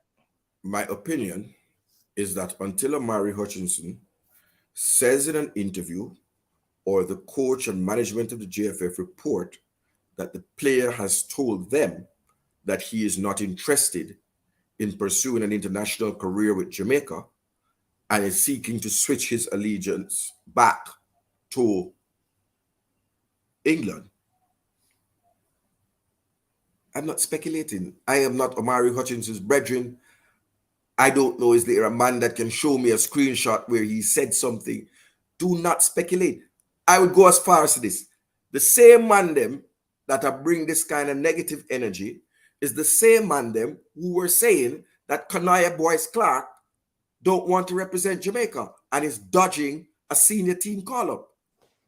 You remember? Grow up, man. Jano. They were, for the last, since the Trinidad game till now, people have been casting aspersions about Kanaya Boyce Clark and his commitment to Jamaica. And until he was seen in his coral color goalkeeping kit in Austria, you would have believed that this man was dodging a call-up. So speculating without facts or without even sources, I think is a dangerous thing. And it can only seek to engender a xenophobia and engender the agenda of those who do not want Jamaica citizens who were born in the UK, England, to represent the Reggae Boys. So let me respond because some people had some things. Um, I hold Bosan to the same standard. I hold everybody to the same standard, Blake Hilton. But how does that come? Both Shamar Nicholson and Kahim Paris are members of their first team club roster. Ravel is not been registered with DC United to play in the MLS for this season. Merrick, because it's the only time. Would you if the coach decides that Ravel Morris can help the team, he can play the position in the way he wants him to play it, would you accept that? If the Would coach it, wants to pick 23 schoolboys to represent Jamaica because that is who he sees can do the job, the coach has my 100% support. I will, however, reserve the right to critique. But I don't fans and presenters and YouTubers and people on talk shows can't dictate to a coach who to select. That's not how world coaching goes. We can voice our opinion, and wise coaches will listen, but we have no localized standee to be picking a Jamaican squad, nor do we have the qualifications. So if the coach feels that Ravel Marshall should start for Jamaica, I'm going to be in the stadium and I'm going to be cheering on the Jamaican football team. I agree with you. The coach is the one that's hired to do that job, and Because what am I going to say if Ravel Morrison scores the free kick that makes Jamaica lift the Gold Cup? Oops, me chat too much. people you don't have to say that to yourself. People would say that to you. What is this I style get of paid to play? chat. I'm a selector. I get paid to chat. What is with this type of resource? What is the style of play that you're expecting from, or the Jamaican fans is expecting from the Reggae Boys? People in the comment section, do not answer Andre. Andre is seeking since yesterday to do some dry snitching to get information for Trinidad. We are not telling you how we expect our team to play. Turn up in St. Louis at City Park, sit as far from me as possible, and wait until after the game when I invade the pitch and run around. Trinidad coach would not take any advice from this forum in terms of how Jamaica is going to play. So I think you're safe in answering that question. So therefore, I'm safe in not answering the question. what As I style? I tell you the style of I expect to play against Trinidad. I Yeah. expect the style to be putting the ball in the back of the net at regular intervals during the But game. how are you gonna go about doing that? Is it gonna be a possession based team? Are you gonna dominate possession? Are you gonna play in transition? You're gonna play counter attack football. You know, you're gonna sit in and be reactive. You're gonna be proactive and press. What do you expect from the Reggae Boys? I expect them to get tired of putting the ball in the back of the net against Trinidad. That's what I expect. Okay. I expect goals galore. You're open for disappointment then. Yes. Kali is asking, what are my thoughts on the overseas base players brought in by Angus? I mean, all of these players, they they're Trinidadians that happen to play overseas. A lot of them have been in the national team for a long time. So they are quality players that's playing overseas in other countries, and it certainly would strengthen. They certainly would strengthen the team from what was in Jamaica, the squad that was in Jamaica the last time, because that was mainly local players, mainly local players in that squad. So every one of them is expected to make the team better. There's some seasoned veterans and there's some younger players. that is in the squad. So the performance of the team in this tournament, there should be an expectation that now the excitement of going straight into the Gold Cup should elevate this team to perform better as they did at the last World Cup. The fact that people are now playing football every weekend.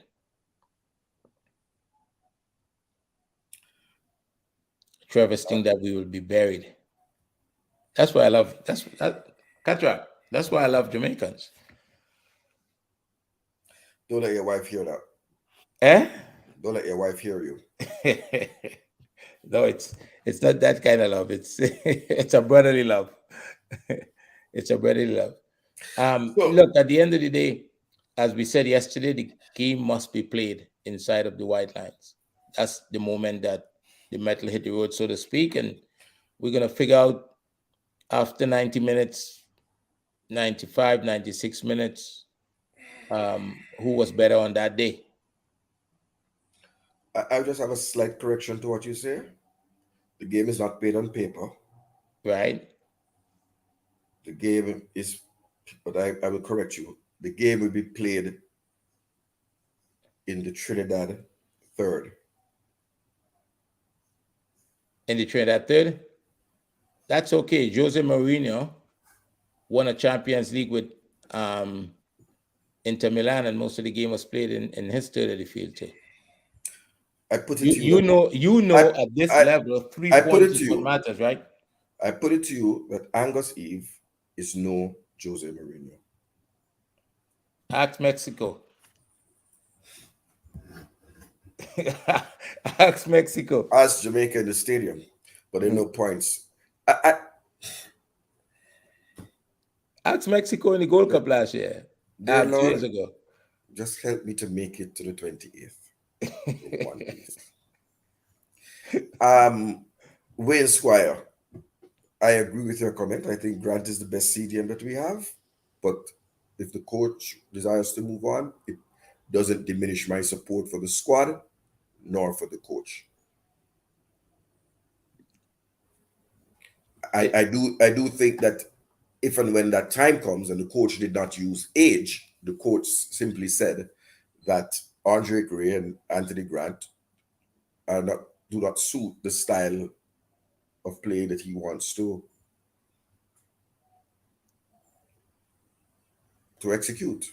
Look, I'm I paraphrasing think it. the Jamaican national team is in good hands. And the Oh, Jamaican fans should have nothing to worry about. spoke to He has a good pool of players to choose from. The team is, at least part of the squad is in Australia at the moment. I'm sure it's a nice environment. the coach spoke to it. It's 1 minute walk away from the training ground. They can Yeah, go there a and lot train of big whenever. clubs has goes there. A lot of big clubs, national teams go into that space, to spend in the middle of the season, preseason. So I'm sure that the team will be well prepared. Um, so you just gotta wait and see what happens starting on the 24th of June. But actually, you would want to know what happened tomorrow, right? Yes, and I'm hoping that they do. I meant to ask that Mr. Preston, but I'm going to give him the benefit of the doubt that he understands that there has to be a post-match um, press conference, especially for a game behind closed doors. But If there's one hold time up. you should predicting, if there's one time you should predicting that Jamaica scoring a lot of goals, should be in this particular game, because this game you have a pretty good squad that you assembled here, and you're playing against the team with the worst record of any nation that has ever hosted the World Cup. They were they were the first team to get eliminated from the last World Cup, right? Granted, they came here CONCACAF 2 years ago and got to was it the semifinals or the quarterfinals? So it's not the semi or quarterfinals, but they got Yeah, past the but round of 16. but you but it's a team that, from your perspective, you you now have a different coach, and you have a squad that is better than, I'm sure it's better than the one that you had a couple of years ago. So what is your prediction for this game tomorrow? I don't Or is predict. it that you could only predict results against Trinidad and Tobago? No, Talk to me. this is a behind the scene game. The coach has indicated it's less than ideal that he would want. So I don't think I'll give a prediction. I expect when Jamaica takes the field, always I expect a positive result. What does that mean? You I expect don't a I don't tie? A tie is, I don't expect Jamaica to lose the game. you don't expect Jamaica to lose the game. No, How much you expect Jamaica to win by? this is not Trinidad. Yeah, but how much you expect Jamaica to win by? No, no, So you could only predict against Trinidad. Is that what you're telling me, Katarock? Your prediction ability only goes into effect when Jamaica is playing Trinidad? when Jamaica is playing lowly ranked, undeserving teams that should not be on the same pitch with my squad, that's who I would predict against. No, Leslie Davis. Okay, thanks for clarifying. And I'm fine if his career is over with Jamaica. I'm fine. Uh, Peter Cargill's career was over with Jamaica, and we Rene Samoes had to send back for him. You know what I mean? So there you go. Somebody was asking when and where's the under 15 match. IT Push was asking that. And That Drew, that is supposed to be in Trinidad. Sorry. right, and Drew Fort is saying that Omari will be there. Let's wait and see. Trinidad will be better at the Gold Cup.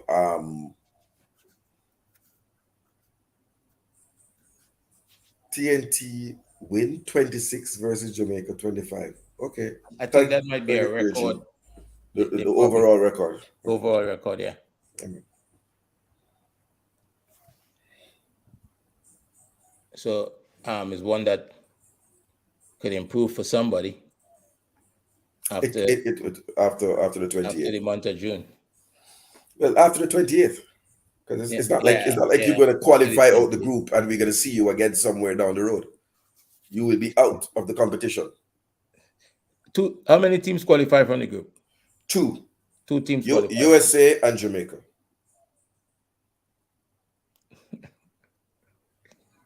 I would, if that does not go as you predict, if that does not go as you predict, um, and for some and unforeseen reason, and Jamaica don't get out of the group, I hope you don't disappear for any long period of time, just like you did after the 1-0 loss. I didn't disappear. Yeah, you did. You were missing for a while. It took us a while to be graced with your presence again. So, but we got a few days to go. The IT Push is asking about the U15 match. The U15 match, all of the details, as far as I know, have not been confirmed. So, um, we would share it as soon as we get it. But the discussions have been taking place to take the under 15 to Trinidad to play a couple of games, as far as I understand. Could Reno FC and the people with the wrench. Could you remove those comments with the obscene language? We ask, please just keep it above board. Well, I didn't see that. Where did you see that? I see everything. Um, so ask the man with the wrench. Just remove that comment from Reno FC. Ian Campbell is saying that he thinks that Trinidad attack and he thinks that this will be good for Jamaica.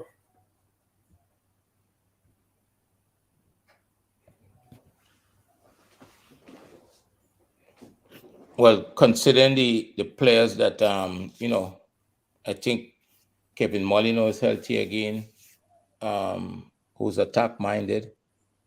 Um, they have Levi Garcia will be in the squad, who's attack minded. In terms of young players, there's Jay Fortune that plays with Atlanta United as attack minded. There's a lot of players in the team that, relish the opportunity to go to goal. So, but it's up to the coach to get a balance, right?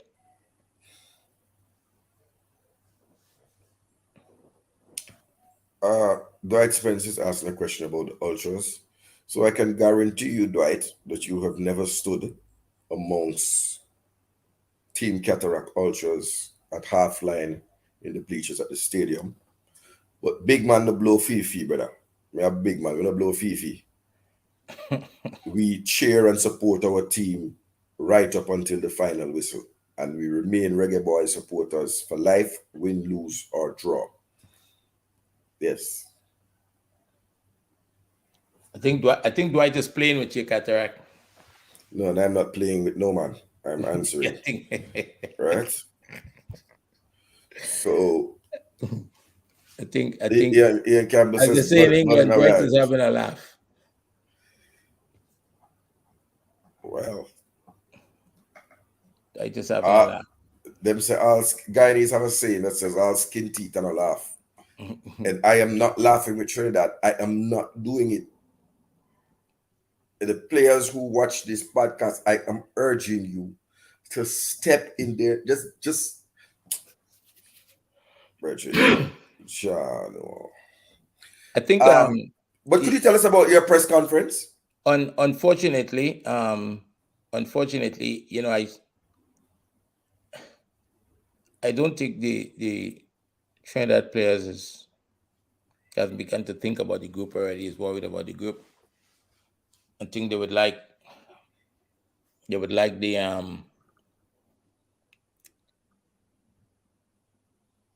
they would see it as an opportunity. They see it as an opportunity. They'll be happy that they're in the group. They'll be happy that it is, because there's a need for Trinidad to get some to correct the last result, whatever that might mean, against the USA. So it really is a group with teams that have something to prove. I think the only team that doesn't have anything to prove other than maintain what they've been doing is the USA. In this tournament, the USA has, has Jamaica ever beaten the USA, Katarock?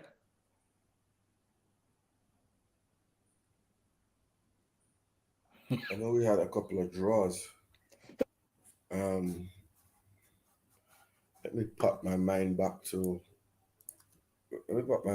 that. I know we have never beaten the USA on US soil. I'm going to So Dwight is saying in Jamaica, you did. I think we have that monkey off our back. It's really to do it in the United States. That In which semifinal is Dwight talking about?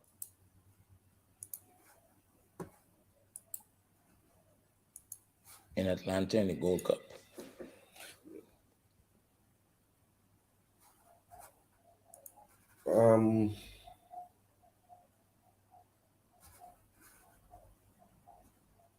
One time, America 2017. There's a lot of. What's interesting is that we had a win in our international friendly in 2019, and we had a 2-1 win in the 2015 Gold Cup. And I'm seeing here a 2-1 win for Jamaica in September 2012. In 2012? In the FIFA World Cup qualifying. Okay. But we have lost. But more often than not, I see us trying to always be satisfied if we get a draw with the United States. Yeah, that's something that's interesting from the teams in the region. I don't know if any of the teams really believe they can get a result. which is quite interesting. But the Jamaica, pass is only good for Jamaica, memory, Jamaica, Katarock, Jamaica has beaten the USA 3 times. 3 times. That's correct, yeah. The And pass is only good the USA has won 11 in the 17 matches. the pass is only good for memories. That includes any win against each other, any win against the US, any loss. What's important is what's ahead of us, You are correct.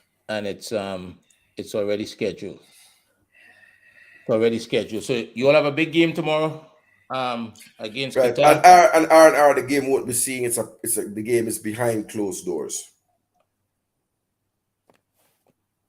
Well, as you said, the media should provide some update. No, well, the media officer or the Yeah. press officer who is there with the team should provide the score, the goal scorers, and be able to field questions. Even though it's What does behind, it mean? What does it mean if Jamaica does not win that game? What does that doesn't mean mean to you? doesn't mean anything in the grand scheme of things. Right. Okay. It just means that the coach's job of selecting his final 23-man squad is made easier because that would mean that a number of players would have failed to impress on the opportunity given. Mhm. So the result doesn't matter. It more has to do with the performance of the players that's there who's trying to impress the coach. Results matter. Winning is a habit. So I I agree want my with you. team to win.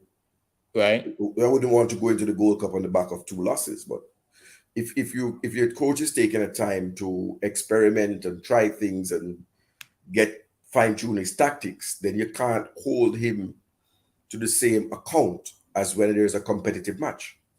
Right.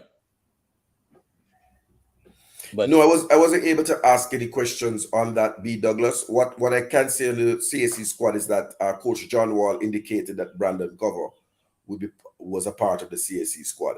So even he was calling as a last minute replacement for the injured Damian Lowe, and he take up that. It's really for John Wall to have a look at him, not for him to come into the Gold Cup squad, but really to be a part of the CSC squad. so when are you look, Dwight is predicting 3-1. Qatar will win the game 3-1 over Jamaica. I think what are the comments of I'd like to hear the prediction of the some of the people in the comment section. Be good to share your prediction. Dwight, why do you think 3-1 is the outcome? Because that thinks negatively about Jamaica at every chance he gets. But yeah, man, drop on a score prediction. And give a little reasoning who you think could score. You know what I mean? Yeah. We're coming up to the 2 hour mark and the end of the show. Today is a truncated show. As man and man have some things to do, you know what I mean? People that want to hear Katarock over there in a Hugh and then later. So if anybody in Kingston, people, some man out the man who I talk about without a book is Katarock, loud and proud in you and then little Look, more from Danisia this. Knight says 2-1 Jamaica. IT Push says IT 1-0 push. for Jamaica, score a whisper.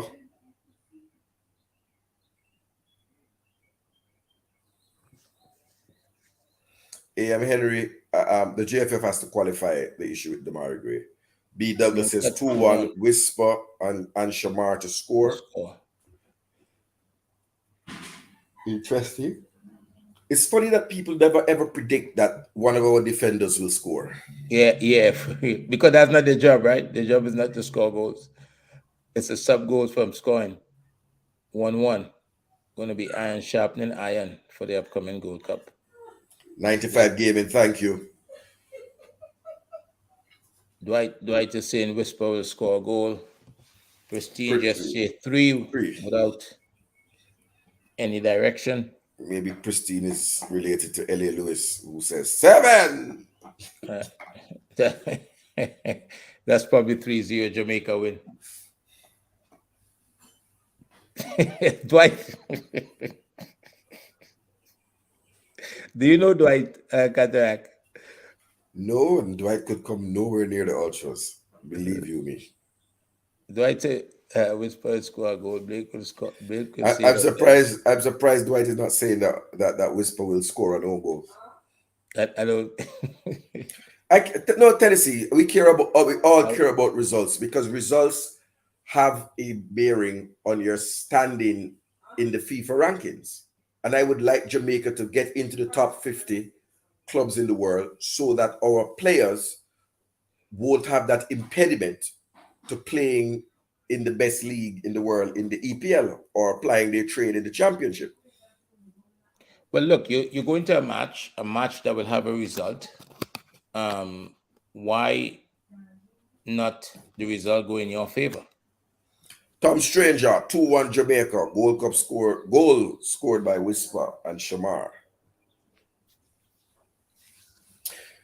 Um, Mixed comments. no, everybody saying Jamaica gonna win. One man says draw, and Dwight is on the other end of the spectrum. Um, I'm gonna spend a couple more minutes. Anyhow, King or any JPL players will lose 4-0. Which JPL players are there? Colin Quest. Which But JPL player is in the squad? There are no JPL players in the squad. None. more importantly, why do people feel that way about JPL players? It's less importantly. I don't agree that it's more importantly. I don't even agree to give it the time of day. Okay. I Well, don't even Katarak, agree to give it the time of day. But what I'd like to do in the final few minutes, any man, the man that want to predict the starting 11. mm, The man that want to predict the starting 11. Qatar 2-1 says Mr. Man.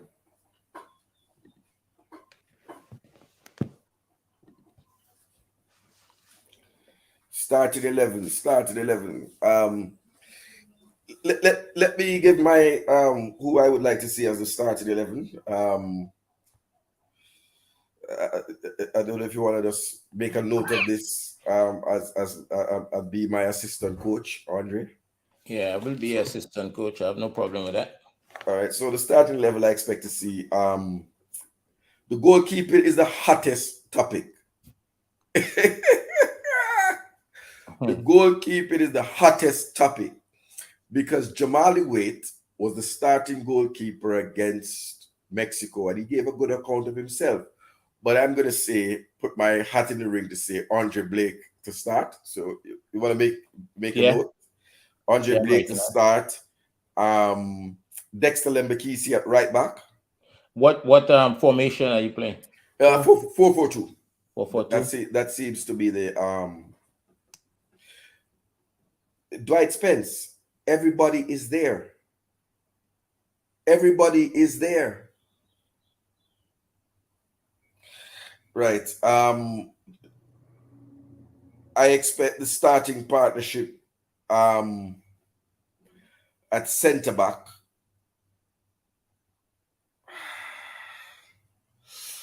All right, let me take the easy. Let me take the easier one. Amari Bell left back.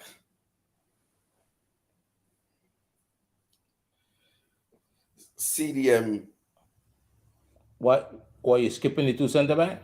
yeah, because Okay, I'm going to come back to the centre backs. okay. Jonathan Russell as CDM, Daniel Johnson, and just based on seniority, I think Kevin Lambert.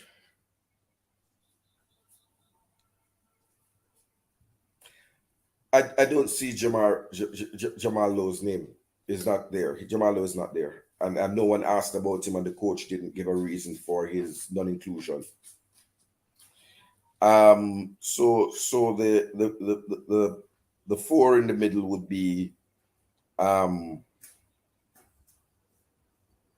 and Delano Splat. Okay.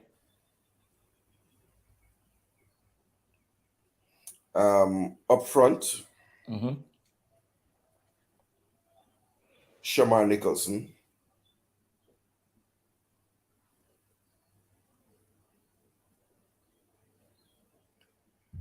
Mm-hmm. Jaja God, life is hard. Life is hard though, bro. You're the one suggested it. Life is hard, bro. Life is hard, bro. Whoa, up front, Shamar, one of the first names on the team sheet, but whoa, we went over that and we Yeah. started with that. The USA is doing what the USA has to do, and they are prioritizing the Nations League. Look, So we are looking and the at USA have been dominant in the region, so for a while now. Owen Katarock is a capable host. Let's focus. You said Shaman Nicholson. Oh, thank you, assistant coach Yeah. Andre. This coach seems to be taken up with the fans in the stands in the comment section. My God, who to play alongside Shamar Nicholson?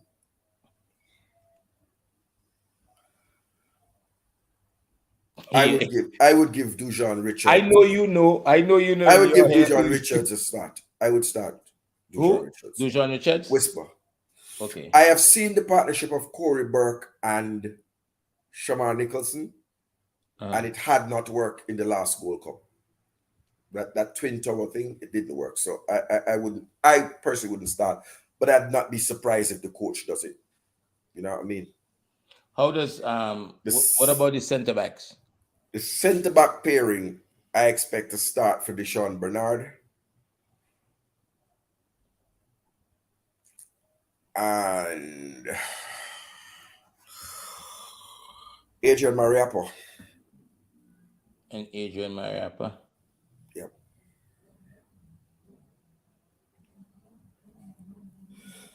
What how does the two forwards you pick, the two strikers, how do they complement each other? Boza is a hold-up player, a Say it target again. man. Boza as the target man, and young Dujon Whisper given the freedom to come from the left or the right wing as he sees fit. Mm-hmm. Daniel Johnson with the given the responsibility for the attacking midfield. I'm going to see with the centre backs. We will see. Yeah, but the thing about Maps is he's the senior centre back. If Damien Lowe was there, I'd expect Damien Lowe to start and So Maps so to be on the you're bench. But really talking about a formation of 4-1-3-2.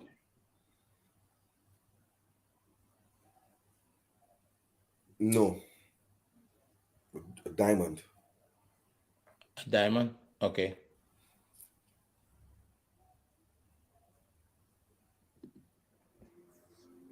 Look, somebody suggesting that maps is too slow.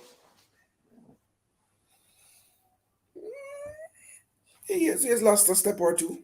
It happens with age, but sometimes you replace that with football Insight. intelligence. Yep. I have not seen Deshaun Bernard play in international football, but I believe he has been capably developed as a centre back at Manchester United, and I'm excited to see what he has to offer.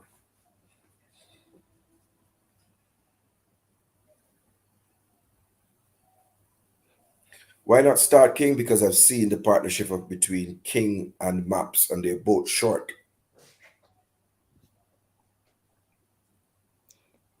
Somebody's questioning your right back choice.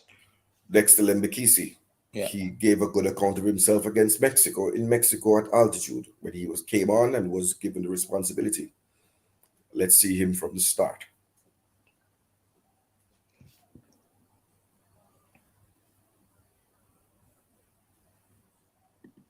Somebody asking. No, King wouldn't make. Could King wouldn't make? Start? No. No. Why you don't think King should start? Because because I have Mariappa starting, and with Mariappa, he's under 6 foot tall, and I think King might barely be 6 foot tall, if my memory serves me correct. You Right. can't have two short defenders at centre back. Right. Amari Bell has grown into his own on the left back, and I think he's making that position his own.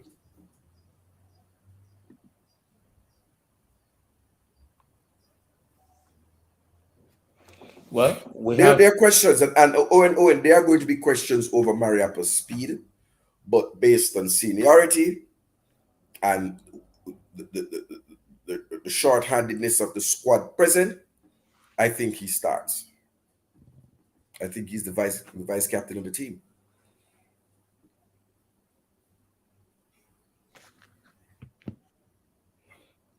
I'm excited we have to your see prediction.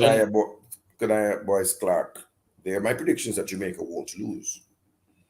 Well, your squad prediction, your starting 11 prediction. Andre Blake in Andre goal. Blake in goal. Go ahead. I'll let my assistant coach. Dexter Lambikasa at right back. Lambikisi. Is Lambikisi? Lambikisi. That's how it's pronounced. Is that a Ugandan name?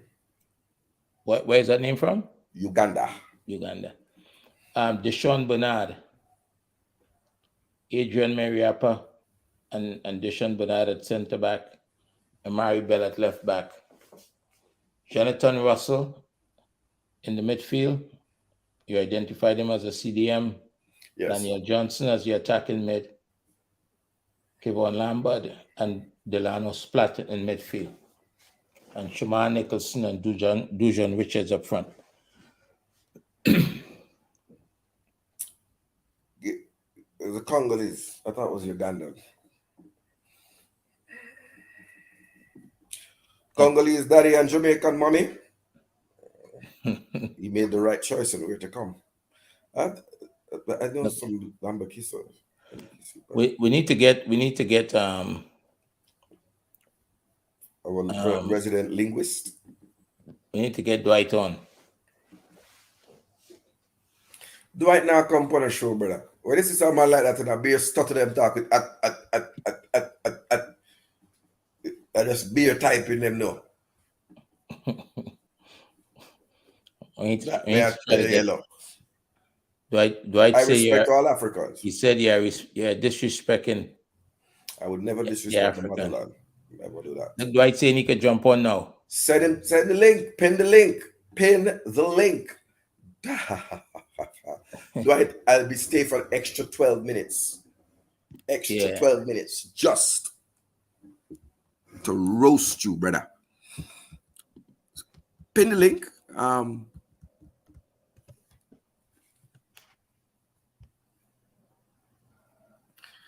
I am sure Sports pins the link.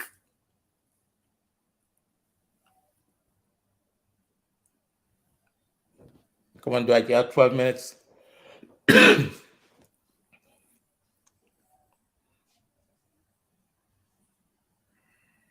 don't know why it showed up twice.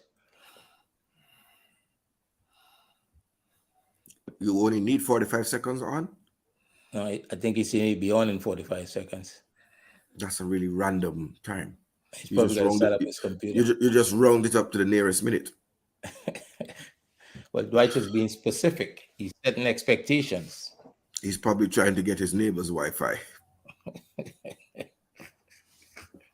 Yeah, Jamaicans are funny each other. If you come and chat things about my side, I'm not going to friend, man. I don't par with weak heart. I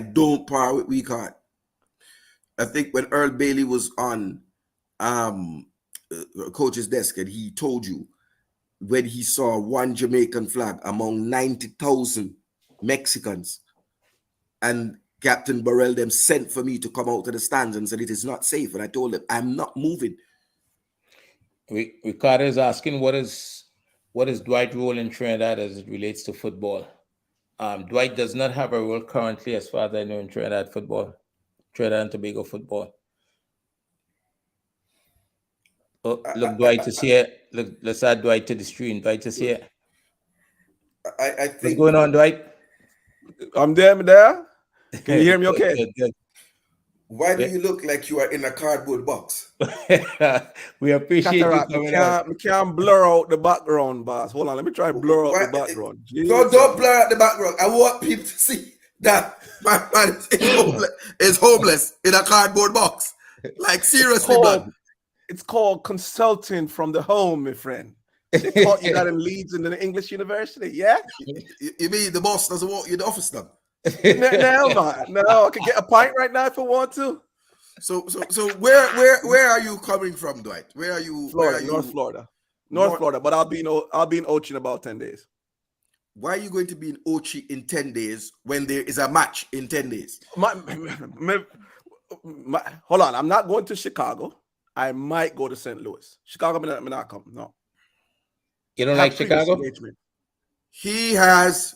I told you he'd yam bread. He's a coward. He doesn't want to come to the stadium. Team unprepared, boss. In section 231 with the ultras. I'm going to let you speak. With the ultras to stand up to Sam's army. You are missing in action. Going to I was there in 2015 in Atlanta. To sip pina colada. This ain't Atlanta. This ain't 2015. This is when man have a big squad looking to put one over on the United States. Go ahead and give us your take. Brethren, our job is to meet the U.S. in the finals. Now worry about no group stage pion match. So which team is unprepared, Dwight? Jamaica's completely unprepared. Barely have 2-3 training sessions, then they're going to fly to Chicago. They're going to fly 6 hours in a different time zone.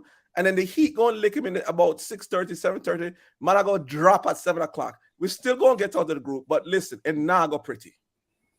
So, Dwight, the first thing is the match is at 8:30 p.m. 8:30 p.m. No, the U.S. match. The second match is at 7:30 Central Time in St. Louis. Correct me if I'm wrong. Oh, it's St. Louis. Okay. Because I was going to ask you which son is in the and then the windy next city match of is Chicago. in Santa Clara, California. Travel alone and the heat of the preparation, I got struggle through the group stages. We're lucky that we have 2 Caribbean teams to face. So everybody isn't going to be doing the same traveling? Everybody else will have the same struggling? Where is Trinidad right now? In Florida, chilling. Thank in you. Fort Where Lauderdale. is the U.S. right now? God, he knows. They're exactly. Where's Jamaica right now? In Austria. I joke wrong. Can't find man passport. That's breaking news. Who passport they can't find? No, not breaking news. It's just the same one with Damari. Go ahead, but we don't have the evidence. And I won't allow you to come on this platform and speculate against the GFF. We don't know if the issue is to do with his international clearance from the English FA or a non-receipt of the Jamaican passport. But Katarock, that's a basic thing that everybody who follow football should know about FIFA. No mention the man name until you get the FIFA clearance. The passport. And it's a basic thing. Hey, Dwight, really a suggestion that you Katarock younger brother. Yeah. Katarock, we might meet you at East Japanese in Kingston one time if you are playing there. So. No, I don't play East Japanese. Man, a big brother. I'm playing in when you play Mandeville next? In UNDL. Although I live in Mandeville. You live in Mandeville? Yes, I do, sir. I live in Brumalia. Hold on. My family I'm still. So my mother passed you. My father might arrest you one time, but me not remember. I'm the big man. Dwight, are you disregarding the other Caribbean teams in the group? Absolutely not. No, hold on. I don't take Curacao lightly. Ricardo Baggio is suggesting that. No, and I'm giving them the opportunity to. No. Right now, Jamaica it's not a walkover against Trinidad. If we run into Curacao, that's not going to be easy. St. Kitts, yeah, we have a little bit more talent than them. I think who's the other team that's in the mix? French Guyana. French We should Guyana. be able to take care. We should be able to take care of them. But I don't Curacao, know. Trinidad, not a walkover. Dwight, I'm so glad you came on, because I was beginning to get the impression that you know, there aren't much minds like yours that exist among the ultras that would Hold on. Dwight is not an ultra. what you Dwight just said, is Dwight. not What an you just represented Jamaica in a way that Katarock failed to for since I met him, right? What you just said, Trinidad will not be a walkover. You're absolutely correct about that. Right. It will be a run over. Katarock. We are run over them, brother. We are run over your side, brother. See, Katarock is a vibe, Big man, emotion. big man talking. Emotion. Yo, big man thing. Katarock elevate the crowd. If you lift up the thing, so that's what he might do. lift But up in the terms of we should lift up the masters' devices. But this is the truth. The Trinidad match is not going to be a walkover for us. Look here. Not. Let me help you. Let me help you something. And I keep it in the context of the dance. Ricardo Baggio, 2 teams will come out to the group. The top 2 teams. Let me help you something. You said you go East Japanese. There's several East Japanese, but I'm assuming you're talking the one in New Kingston, right? So let me help you. When you have a dance, you see, you have some people who pay and come through the gate. They pay the gate man. Are you multitasking me or are you listening to these nuggets? Right. And then you have some people who jump the fence at the back. Trinidad has jumped the fence to come into the group stage. We paid our musical rate and qualified through the front door, through the gate, and coming at the dance. So no liquor side with jump fence. I thought Trinidad no liquor side. So Dwight, let me explain to you. Dwight, you understand. You just said you consult from home, right? So you understand the importance of following rules. Okay. So what happened to Trinidad is that Trinidad found out that Nicaragua had violated a FIFA statute. Right? What it was is a player that Ricardo represented Perez, the Ricardo country, Perez from Nicaragua, born in Uruguay. Yes, eight times. He's born in Uruguay, and the statute that he violated, FIFA statute says that if you are not eligible, you have to live for 5 years in a country before you can be eligible to play for that country. I believe he arrived in Nicaragua in 2018, I believe, and correct. Within a year or after just 1 year, and of course he had moved back and forth. He's played in Costa Rica and other places. He started to play for Nicaragua. That made him ineligible. Okay, that was brought to the attention of the authorities, and they have made a decision. The decision benefited Trinidad, and it benefited Antigua and Barbuda, I believe. So there's absolutely nothing wrong with that. So Trinidad was beaten by a team that was playing, that was not playing within the rules. Is there anything wrong with that, Katarock? Gentle people and Dwight, may I translate into Jamaican dialect? Trinidad are some big infarmer, right? The infam for Nicaragua. Push and jump over the fence, come in at the dance, and you will be dealt with accordingly. I think it's the Mexican because you will be dealt with accordingly. Yeah. But Katarock, why are we so focused on Trinidad? Like, because they need a beating. They need a whopping. They need to be addressed in size. That's what needs to happen to them. And understand who the kings of the Caribbean are. The reggae boys are the kings. Somebody told me a while back that I truly broke him heart. You go to Guyana and go over Trinidad broke your heart. Bless your heart, son. Trinidad didn't snitch on anybody. No. In So front. Katarock. Look at that. So listen, what I'm saying to you is two things need to happen in that game, because there's always the game on the field and there's the game behind the game. Trinidad needs to be put in their place. They need to understand who are the real kings of the Caribbean, right? They need to understand that. The record does not indicate. The record They already need to indicates that. understand who are the kings of the Caribbean. The We know Jamaica that. senior, But we know who men's, that is. and women's national teams. But we We know who are that the is. kings. The kings. So Address Katarock. us as such. Hold on, let me finish. What? They also need to understand that when you come in a man yard and man have them little expensive thing and you thief it, like all them thief for 1-0 victory. When we catch your road with the goat, like I prayed there last night, you know what happened to goat thief. We are going to deal with them like goat thief. That's what's going to happen. And I'm urging the players who put on the black, gold, and green to trample them. Cramp and paralyze. Katarock, you might need to Take the 3 you might need to let some of the English-based players know about the penalty for larceny and goat thieving, because I don't think them used to that sort of thing. So you might have to tell them that. I will do. No, You like a chain that they came and snatch and grab a chain and grab a one with, and then I walk around and wear the chain. Yeah, beat Jamaica 1-0. That. Beat Jamaica. No, Katarock. So I look forward to the 28th, and I urge Jamaicans who are in the United States, in Canada, man them with them behind the keyboard, where I get the super chat them, pay for one plane ticket, buy a ticket, and come and support Jamaica at City Park in downtown St. Louis in Missouri on the 28th. What section we are sitting in St. Louis? Because you never tell me about that. Half line.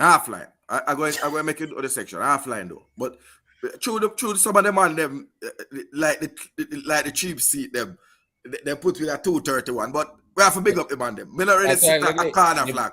They blame you for the Jamaican team losing in Jamaica.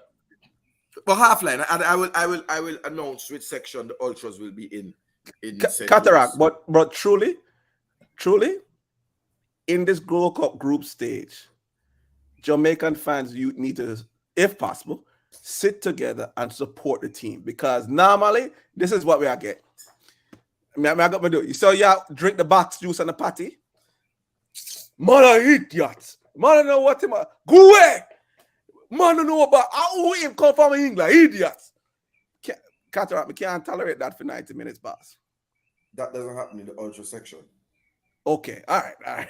Firstly, we don't have box juice. What about the party? You done with the party too?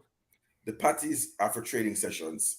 On a match day, we have a bucket of KFC, and white rum. Okay. But you Katarock, let me ask you a question. Who do you think? Who do you think? Do you think Jamaica will win the group? And if not, who do you think we're fighting for the second spot in the group?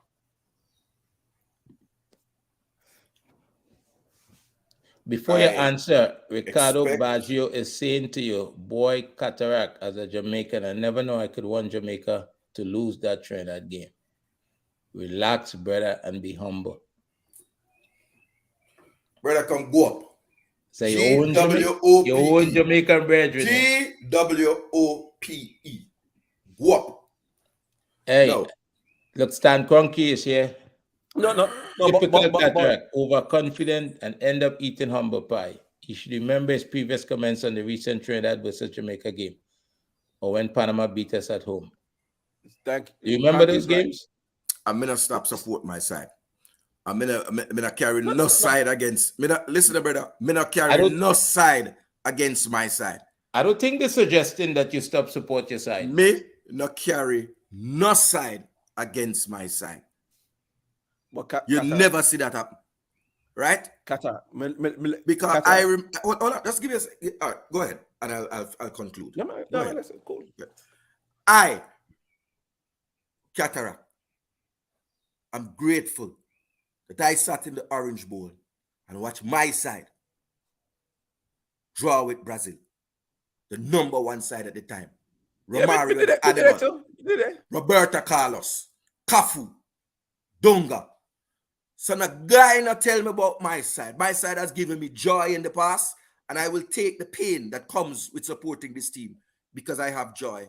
And there'll be joyful days, like the 28th of June. Go ahead, sir. So Katarock, yes, I was in Orange Bowl that day too. And the man them from ice when they outside and I take up the man them. It never nice. You hear what you hear what the 478 is saying. I'm happy you guys look down on TNT so much. I don't It look makes down it on sweeter TNT. if we No, beat no, you. I- No one I- expects much from us, so we have nothing to lose. Let me clear it up. I do not look down at TNT. But that is the impression that the fan is getting. Please let me conclude. I don't look down at TNT. They are our Caribbean brothers, CARICOM. I don't look at them. I don't see them. Me not see uno. In my rear view mirror, uno no dede. Where are you ranked in the world on? I can't see you. And objects in this mirror appear a lot further than they are. I don't see you. Do you recognize You want that me it's to been- see you? Do you want me to see you? Show up at the Gold Cup, come out of the group, and meet us again in the finals. And then, and only then, I will put some respect on your name until Marshall Montana sells as much streams as Vibe Cartel. And that will never happen. Right behind the big truck. Right behind the big truck. Yeah, No, I'm saying to you, and let me say this: people have to understand the thing about being a fan, right? I'm a fan of Leeds. If you're a fan, you have to understand. With do I time, think a Jamaican shirt? with Love it. time, there comes pain, and if you're afraid of taking the pain, don't support the side. There are times you have to go ball. There are times you have to go hide your face. But then there are times you're gonna sing and dance in the street, and that's what makes it sweeter. It's been more than almost 3 decades since you've been at the World Cup, Katarock.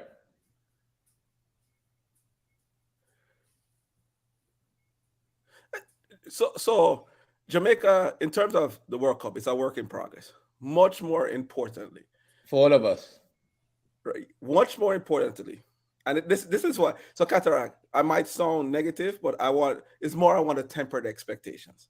Okay. One of the things, us expecting, I have never, ever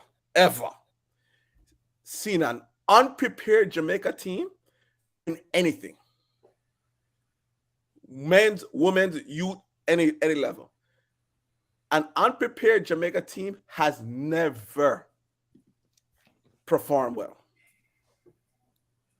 When we prepare, we get those 10-day training camps. There's unity. There might even bust up, and we start it out. The team plays well. But you put a Jamaica team together, 2-3 training sessions, fly across the world, man not even know where them hotel is, man miss bus, right? The administration there by TV them, disaster. But we're saying that there have been changes to the administrative side, and I am willing to allow, and not because they come from YouTube, to see Simon Preston and Omar Stennett, aka Manning's man, to see what difference they can make.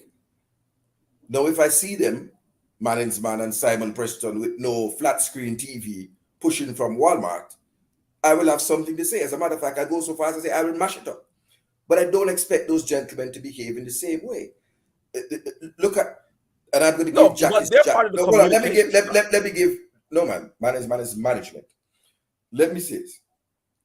There was a quality of the press conference today, and I'm going to beat Simon when he needs to be beaten, and I will do, because I don't think you can truncate a press conference in that way. You have to give sufficient time to allow all the journalists present to ask, right? However, I detected a different professionalism about the press conference. The coach wasn't turning around and saying, yo, send me the team. What the team there? There wasn't any glitches. Simon is more technically savvy. Yes, we all know. Right? That. So it was a better presentation. I've seen the interviews of the players. Simon wasn't asking, so why you just a come represent Jamaica now? Why you did that all your life? You know, there were more meaningful questions that helped us to understand the players. So He I'm going to introduced the give players to the Simon Jamaican public. Jamaican Yes. public. So already there has been a breath of fresh air. Not all is perfect, because I'm saying, Simon, you need to schedule sufficient time where you would be able to allow all the journalists present to get to field at least one or two questions. I also looked at how he dealt with it. He allowed for follow-up questions. He asked each journalist, which is an international standard. Do you have a follow-up? So already we are seeing a difference in that department, right? And I think things can go up, and I hope he can take the constructive criticism and say to the coach, look, coach, we have to schedule an hour. If we don't need the hour, we cut it, we can cut it down, but we can't have something for a truncated period of time. But there was a much more professional feel to the press conference. I think so. Yes, go ahead. No, in two aspects. The presentation of Instagram is 100% different over the past year. Simon running the press conference was much better. Perhaps the coach should be there for 30 minutes and make somebody else, or make just the press staff available for the next 30 minutes. The coach's time is valuable, and I don't think to keep him there more than 30 minutes if he doesn't have that's not what we need him there for. You should have press officers and press team that can answer those questions. But I think it's what both of you all are saying is that the press conference has been better than it has been in the past. Right? Yes, absolutely. Right. Absolutely. So if you're getting, and I think it's something to be thankful for. And I think if you're getting small improvements every day, then that's moving in the right direction. That's heading in the right direction. And incremental improvement is accepted. It doesn't have to be transformational, as long as we are going in the right direction and heading up Mount Everest. I will support my fellow YouTubers regardless of whatever happens. But I wanted to say something like in what you said. Look,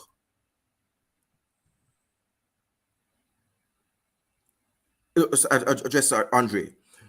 I'm not saying that you need to take the whole hour, but having not spoken to the public over an extended period of time, I would think that the coach, there was more time needed. So a half an hour press conference, if the coach had spoken to the fans at the time of the 50-man roster, you understand what I'm saying, Andre, and think we wouldn't have to ask those questions. We could have just focused our attention to the Qatari and the Jordan game.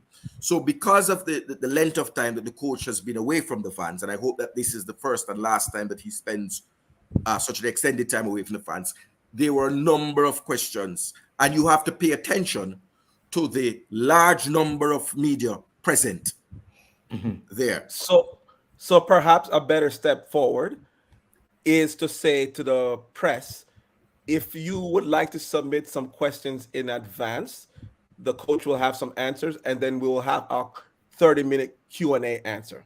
So maybe there's a balance to it, because well, I think might be you a all have possible improvement, solution. which is good. So it, and nobody has said that the gentleman isn't capable, right? So maybe you give him a little more time, and it will continue to improve. Correct. So Correct. That's the way of looking at it. And he's also probably dealing with some last-minute information that he was receiving at probably within an hour of the press conference to address. So there's a balance there. But yes, as Katarock said, it has improved, and those are steps. The Katarock, my only thing about that hasn't improved is the training sessions and the preparation leading up to the matches. Our players are not getting together in sufficient time. And you are That's correct. my concern. You are correct. And it does smack of some bungling, because if we were to have, we were told we were going to have 30 players there in Austria, right? We were told that we were going to have a 30-man squad, and to see 19 players there, apart from those who have a valid excuse due to injury, I think does beg some questions. But nothing's going to be perfect. But, we can ask those things. But let's get there. We're dying for the day that I'm here say, Kemar Lawrence to have a Schengen visa. Kemar Lawrence, who used to play in Belgium. Strange. Dan, when you never come talk them thing, remember some man go to primary school. Don't do those things. Do not do those things because you lose your credibility. But with And there's someone Chemo. joining us. Chemo. Katarock, let's welcome Chemo. And All right, gentlemen, I have to run. I have This thing. a couple of things, affairs to take care of, but look forward to chatting. I'll be following along. The boss see up online, man. No, we have to step. We have to step. Pick them at me. I have to step. All right, respect I have. Just thank God you're not Soji and I have 17. all right, Dwight. All right, yeah. Respect, Dwight. Yeah, but maybe for the case with Kemar Lawrence, while playing there, it was due to because of as a work permit and not a visa, and the fact that he's no longer playing there anymore, he doesn't have the requisite to travel to the country, because it's like he was there playing for Anderlecht for one season under Vincent Kompany, as you could remember, maybe 2 seasons ago. So, Kimo, let me help you. When you have a visa or work permit for a country, when you go, it's called a renewal. The process is faster and less intrusive and invasive than when you are a first-time applicant. Having known with the visa debacle on the 15th to go to Sweden and hearing about the same Schengen rampings, and Kemar Lawrence is in the United States, where there are much more avenues to get a Schengen visa, it's not acceptable. So I'm saying the things like your background check, police record, those things, the process for when you don't have to go to an in-person interview generally when you're renewing a visa. It's a much faster process. So I am not going to accept that. I don't cut you, but it's the same as it's the same as already having a 10-year US visa. You already fit the requirements in the first place. So if it is expired and you're going to renew it, you wouldn't go through that same whole investigation or deep questioning like the first time when you're applying for it and never have one. So it would be much different then. Okay. I didn't expect them to have the equipment there. Earl Bailey had raised the fact that he needs equipment. But if we win the Gold Cup and get the 1.5 million US, we can buy some UHD 4K cameras and invest some of that money. So what about the Adidas money? That's not enough to buy cameras?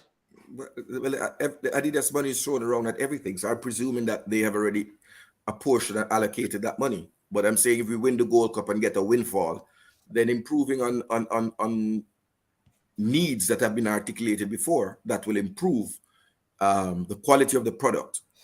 That could be looked at. That's my view. Well, I am a photographer. I'm a certified photographer as well. And I don't think winning the Gold Cup should open the opportunity for us to acquire these equipments. I think whatever we had and the income that we're bringing in now, we can get a camera that costs like 250,000 that shoots in 4K and take quality pictures. It's not like you don't need $1 million, to get some of these. But Bailey told us it was $1 million for the camera. You remember that? He was on coach's desk. But what I'm saying is that but I'm saying it costs less than or the same price as a flat screen TV. So if man can buy a flat screen, $1 million would cost. $1 million would be like maybe getting a few drones and a 360 camera for the training GoPros and stuff. Okay. But I don't know. So I'm gonna presume. And maybe the next time, maybe the next time he's on, we'll ask him to articulate what is the wish list. So those stuff you watch when the USA team, the Mexico and the Canada team are going to training. They use all of these technologies, all of these devices, GoPros, instant 360 cameras, and that's those are the thing. That's the way how the modern teams in Europe and in CONCACAF, like the top 3 teams, and also in South America, they are doing it, and we just have to take that step and go towards all of those stuff. We can't just be stuck in our old ways with the dinosaur mentality. So I mean, it's a good start, and the interview wasn't that bad. I like how they present themselves this time around. I think Simon is the right person, and as time go by, these press conferences will get better and better. Dennis just says that Chemo should remember that there's customs and taxes as well. But if I'm not mistaken, sporting bodies can apply for waivers for equipment. Isn't that the Exactly. case? Yeah, man. The sporting bodies get waivers for equipment. Man. But if the team travels and the media people go with the team like Simon, is if they bought a camera and he's coming back in with a camera. No, man. If you leave with the camera, you have to. Right, but if he's coming back with a indicate- new camera, they'd be able. No. He'll have to, because that would be a personal. If you have it on your person, they can't trouble it. Right. Okay, so that would be a good opportunity to get a Yeah, camera. it's like traveling with a laptop, right. for example, in your carry-on or Right. in your backpack. That's why I said you do not need a big equipment handheld like these cameras. You don't really need that. Right. You have Ronin, some stabilizer that you hold on the camera. You put the camera on and you work it. So you don't need. You just need a person that is certified in that area to manage. You know what's interesting? The federations. I think Jamaica is not the only one that have that need equipment. A lot of the federations seem to need equipment. But if you look at the college system here in the States, like for American football, they have everything. They have everything. And they do an amazing job with the quality of the videos product they put out, whether it's on Instagram or whatever the case may be. One of the things that happen, like I see it happen with Trinidad, like if you play here at a pro club, the night that you play, the media person, they would take all the pictures. They have lots of cameras around, and they would look. You would get a file with all of your pictures from that night, from that performance. So you have, you could accumulate that. Plus, they would put online what they put online. But when you're playing, I don't know, Jamaica do it, but like when you're playing the region, the first time you see it is when they put it on Facebook or something like that. Like I know that Trinidad does that, right? Well, now in the Premier League, you have persons who go there with their own cameras, trying to build their own page, their own business, and will take pictures and send it to these players, take their number, and this is my Instagram account. I am photos by whatever, and then they'll get their pictures and they build their program. But what I'm talking about is like the photographer, the team photographer. All these teams have a photographer. They have video people, whatever, and they would take pictures on the night and they would share. Right, the U.S. national team, they take pictures and the players get a link to all of the pictures. I've seen in the Caribbean where the first time the players see the pictures is when it's posted online, like on Facebook or something like that. So as Marlon said, have a person who does that every game, but the JFF doesn't have that significant person who is at every Reggae Boys game who takes pictures. Right. It's done by a phone, and So but all of these are services that the players would enjoy, because when the players go away to their team, they're accustomed to that.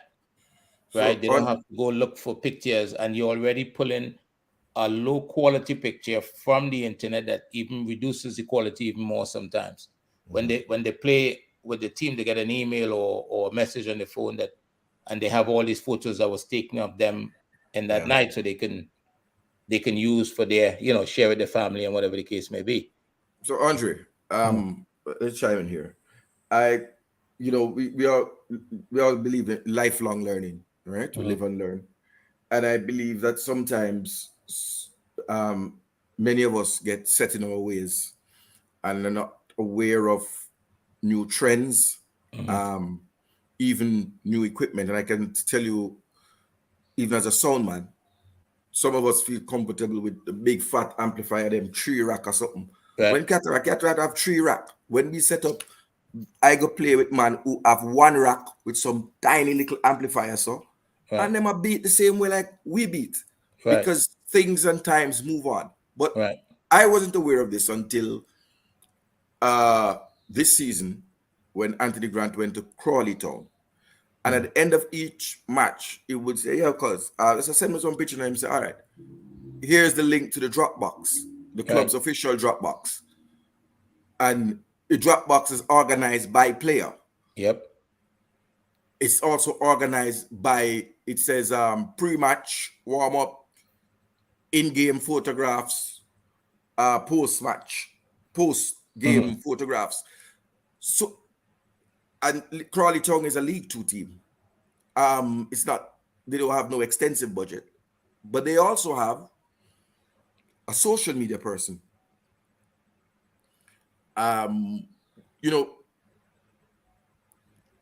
We do have to place some emphasis on the support side of things. If we want to have a holistic, move forward in a holistic way. And I'm saying I'm not expecting Rome to be built in a day, but I think we are seeing that some foundation is being dug and a couple of brick, we see sand drop and gravel drop and a couple block and the steel drop. So continue building. We haven't heard any complaints coming out of the camp with players and missing flights and things like that. So hopefully on the management side of things, management is handling the thing well. We heard the coach complimenting on the hotel where they are and the proximity to the training ground and the comfort that is there. You know what I mean? So respect you. The game tomorrow, Ara asked earlier, it's a closed game behind closed doors, so there will be no feed. I had wanted to ask Mr. Preston, and maybe he can come out and inform the public how and where we can view the game of Jamaica versus Georgia, because I believe that it's important that the fans set eyes on the team before the game in Chicago, and that will help to encourage more fans to come on board. Some Jamaica that wagga this. They're not gonna come unless we win against Qatar and win against Jordan, and then them a run come. I try win against the US. No, I talk about before the USA game. So those games won't be televised on any platform. No, the first game won't be televised. But I'm saying I'm putting it to the press officer. I know he comes in here from time to time. Man, if you see the press officer, we are expecting a post-match press conference to discuss the result and the performance. Well, hopefully we could see some clippings though. No, if a close game is a close game. Oh, nothing at all. Okay. I think you'd have to get the permission of the other team if you wanted to do that. Wow. So we have 2 minutes. I've spoken a lot. Do you know who requested it to be a close game? No, I don't know. I don't have that information. But I think that both teams would have to agree. Yeah, right. Right? Because somebody would be giving up broadcast revenue. But sometimes a team that's requesting it to be a closed-door game, they compensate you for not being able to get any revenue from the live broadcast and streaming. Right. So it might be a situation where they handle the cost of the entire trip and yes. So they can and they can say what this is how we want the game to be dealt with. Yeah. The good thing is that the game is happening and the game is gonna be part of Jamaica's preparation for the 11 a.m. tomorrow. 8 a.m. 7 a.m. your time, right? No, 11. 11 a.m. our time. And Fresh God is reminding us that the last time we played against Qatar, it was behind closed door. We would get the score, you'd get the goal scorers, and normally you'd want to hear from the coach about his assessment. Uh, for the Well, game, I heard a lot of persons saying the USMNT teams feeling a more weakened or MLS team. Yes, we all know that they used that team in 2021 and won the CONCACAF Gold Cup. And if we were in the semifinal, maybe we would have to do the same or maybe not. But winning against with beating the US in our first game is very much important because we're playing for ranking. It's gonna be the same whether we play a weakened USA team or a stronger USA team, which consists of Balogun and the likes of and co. It's still important to beat them and not even thinking of getting a point. Beating them. That's gonna do the world of good for us in the rankings, well, and Respect. we'll you take know, everything from there. we discussed that earlier, and I think one of the things I guess I would caution is to refer to see any U.S. team as a weakened team, uh, as a weak team. Mhm. They No, have I at don't think least six players in uh, that team that won the last Gold Cup that's going to be returning to that team. I don't think anybody is saying it's a weak team. I'm saying it is. I think we rather say it's not the strongest It's United not the States team, strongest team. and Yeah, we have to be factual about that. yeah. I think we got to respect the team, whatever team they put out, because they No, have but then you dominated also have to. Mexico, the region. But we have a duty to inform the public that this is not the strongest United States Yes, team, yes. so that people can objectively assess the performance of Jamaica. Right. So I agree with you. It's not the strongest Except team. if and when we beat them, then I will delete that proviso. If and when, I like that. You must use that. I think Cronky and those guys would appreciate if you use that when you talk about Trinidad as well. Trinidad and Tobago. If and when. If or when. But I'm not Let me gonna take you back down that road. let me Hey, ask Chemo, Kimo. Let me Chemo, ask we, Kimo. we've been Kimo, on for a while I and we're am getting ready putting to get you. off. I am putting you on the spot. We're in our last minute here. Mhm. Please remember to hit the like button on your way out if you haven't liked it. All right. Thanks for those who've liked it. Thanks for hanging out with Andre and myself. Over this period of time, this will be your regular host.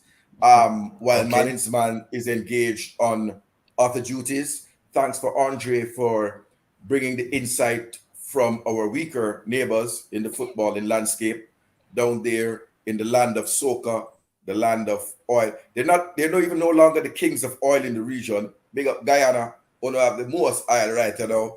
It's what I'm saying. So it's Trinidad is just You're losing it making in up stories everywhere. now. They're just losing it in everywhere, done. But it's good to have the insight. Big up our Trinidadian friends who are in the chat who gave their comments. Appreciate them. It's all good. It's all fun. It's a rivalry, but it's a respectful rivalry. Um, and you know we respect our Caribbean neighbors. Uh, Chemo, I'm going to end at this point. Mhm. Will we whack them and zap them? Trinidad and Tobago, I'm talking about. Don't Which get one of the dragged into teams? that, What Chemo.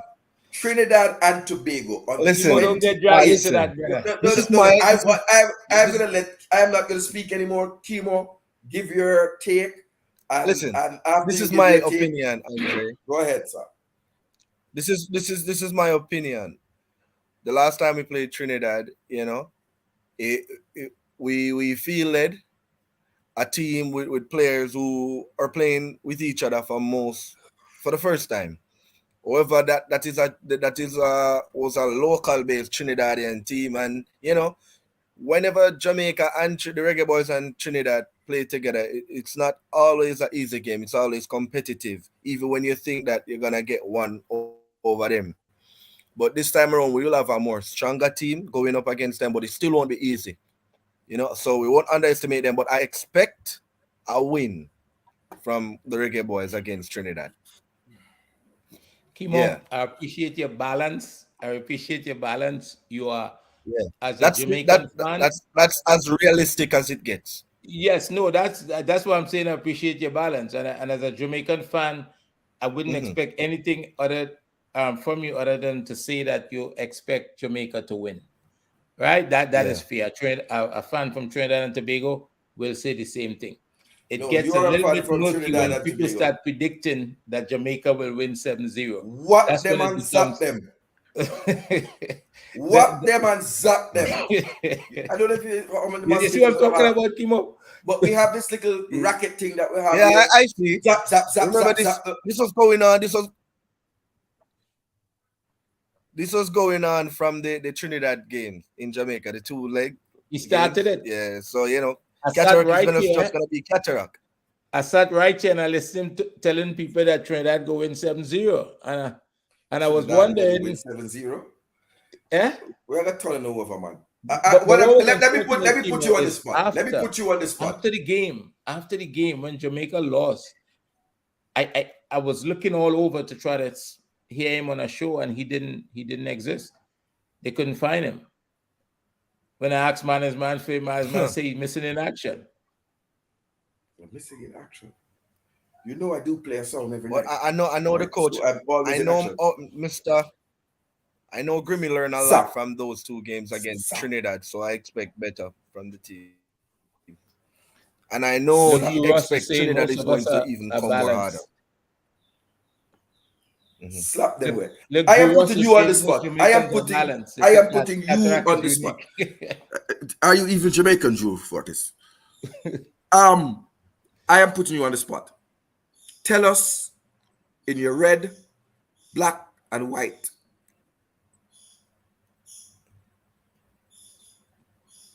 The score prediction, the result, and score prediction for the 28th of June in St. Louis. As I shared with you, I, it's difficult for me to discuss football from a fan perspective, right? So as a football mind, it's so far away. There's a lot of things could happen between now and then. Okay, I think there can be injuries, there can be anything can happen, right? So being it so far away, I will not at this moment try to do that. As we get closer to the game and we understand a little bit more about what's happening, and even at that time, we don't know what's going on in the Jamaican camp. We don't know for sure what's going on in the Trinidad camp. We might have an idea. We might hear things in the press, but when it gets closer, I will indulge you in that. Sure. Right now, it's too far away. In other words, But I in would other, say this though. Like the last time and the many times before in Caribbean Cup and all that stuff, I would expect Trinidad to come out victorious over Jamaica. so a Fortis means And Kingston this is College. based on history. This is not emotion. There is also a Kingston College which I attended in London. Here, let me tell you something to you, Andre.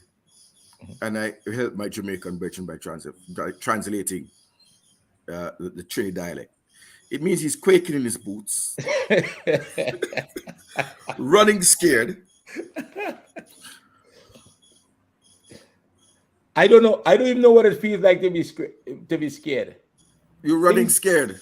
Things that does kill normal people doesn't even frighten me. So I don't know. I don't know what it means to be scared. And further stated, let me tell you, things can happen. So let me tell you some of the things that could happen that could help you. Tomorrow morning, just like we woke up yesterday and heard that Trinidad has found its way into the group stage. We could wake up tomorrow morning and hear that FIFA is allowing players to switch allegiance no matter how many games they have played. And then the next day we could hear that Lionel Messi has switched allegiance from Argentina to Trinidad, along with Cristiano Ronaldo. And then, and only then, would you have a snowball's chance in hell of getting a positive result against Jamaica. So unless those things happen, And the see, entire Jamaican what, squad what, is why are stuck. you giving credibility to The Drew entire Rush? Jamaican squad is stuck in Austria. I don't know what you are thinking is going to But that can happen. happen. But that can happen. There's a You know what's beautiful about in it? Europe right now. We have I enough hope man that play in the USL. there's a war going on in Europe right now, and you never know what could happen. As I said, anything could happen. I know you can't sleep if that Jamaican squad get stuck in Austria. Don't worry, Katarock. I have confidence in management that the requisite logistics arrangements are being made. But if we were stuck in Austria, then there are enough Jamaicans in the MLS to pull together a team and get a special dispensation. Yeah, Weapons up. but on You a not, serious note, there's some players in that Trinidad and Tobago team that could be special on any given occasion. could be. So I would I, caution you I, I accept that. to take Trinidad and Tobago for granted. And I accept your use of the Queen's English properly. Could be special. Yeah, In they the have that. and to piggyback on what you're saying, there are guys in the Jamaican squad that are special every time they touch a football field. Well, It's that time. No, I've heard complaints about some guys never performing for Trinidad, for Jamaica. Sorry, I've heard complaints, so I don't know. But look, the 28th is up ahead, and hopefully we're all still here to witness it. Absolutely. My plan is to be there with you, Katarock. Kimo, Stay thanks for far coming from me, on. brother. Stay far from Appreciate me you in the coming on. stadium. Stay over that side. But Kimo, I demand them. Dwight, I'm going to make you know what section in St. Louis we are there, right? And then I'm also going to publicize the section that is furthest from where I am and the Jamaican man them, so that the two Trinidad supporters can wave their flag in peace and beat their steel pan and enjoy themselves to the world. But it's been 3 hours. With that said, you're gonna take us out like you did yesterday. You came really close to Manning's man yesterday, so I'm gonna give you some practice. It's that time. Like how Jamaica is going to take out Trinidad on the 28th. And it's that time. 3 hours and 12 minutes. It's been riveting discussion. The man them and the ladies come here. Let us remember that the Reggae Girls are in camp. And we look forward to getting some updates regarding that. Simon, if you could liaise Mr. Earl Bailey, could you let us have those information coming? Also the CSC games. But when it gets to this time of the day, and this time of the program, we say this is I Am Sure Sports. Thanks to Kimo, thanks to Dwight for joining us on the panel. My neighbor from the south, who lives in the north, Andre, repping Trinidad and Tobago, part of a two-man panel, the co-hosts for the pre and during the Gold Cup. We will be your hosts on I Am Sure Sports. And when it gets to this time, we say we're over And out. and out. See you.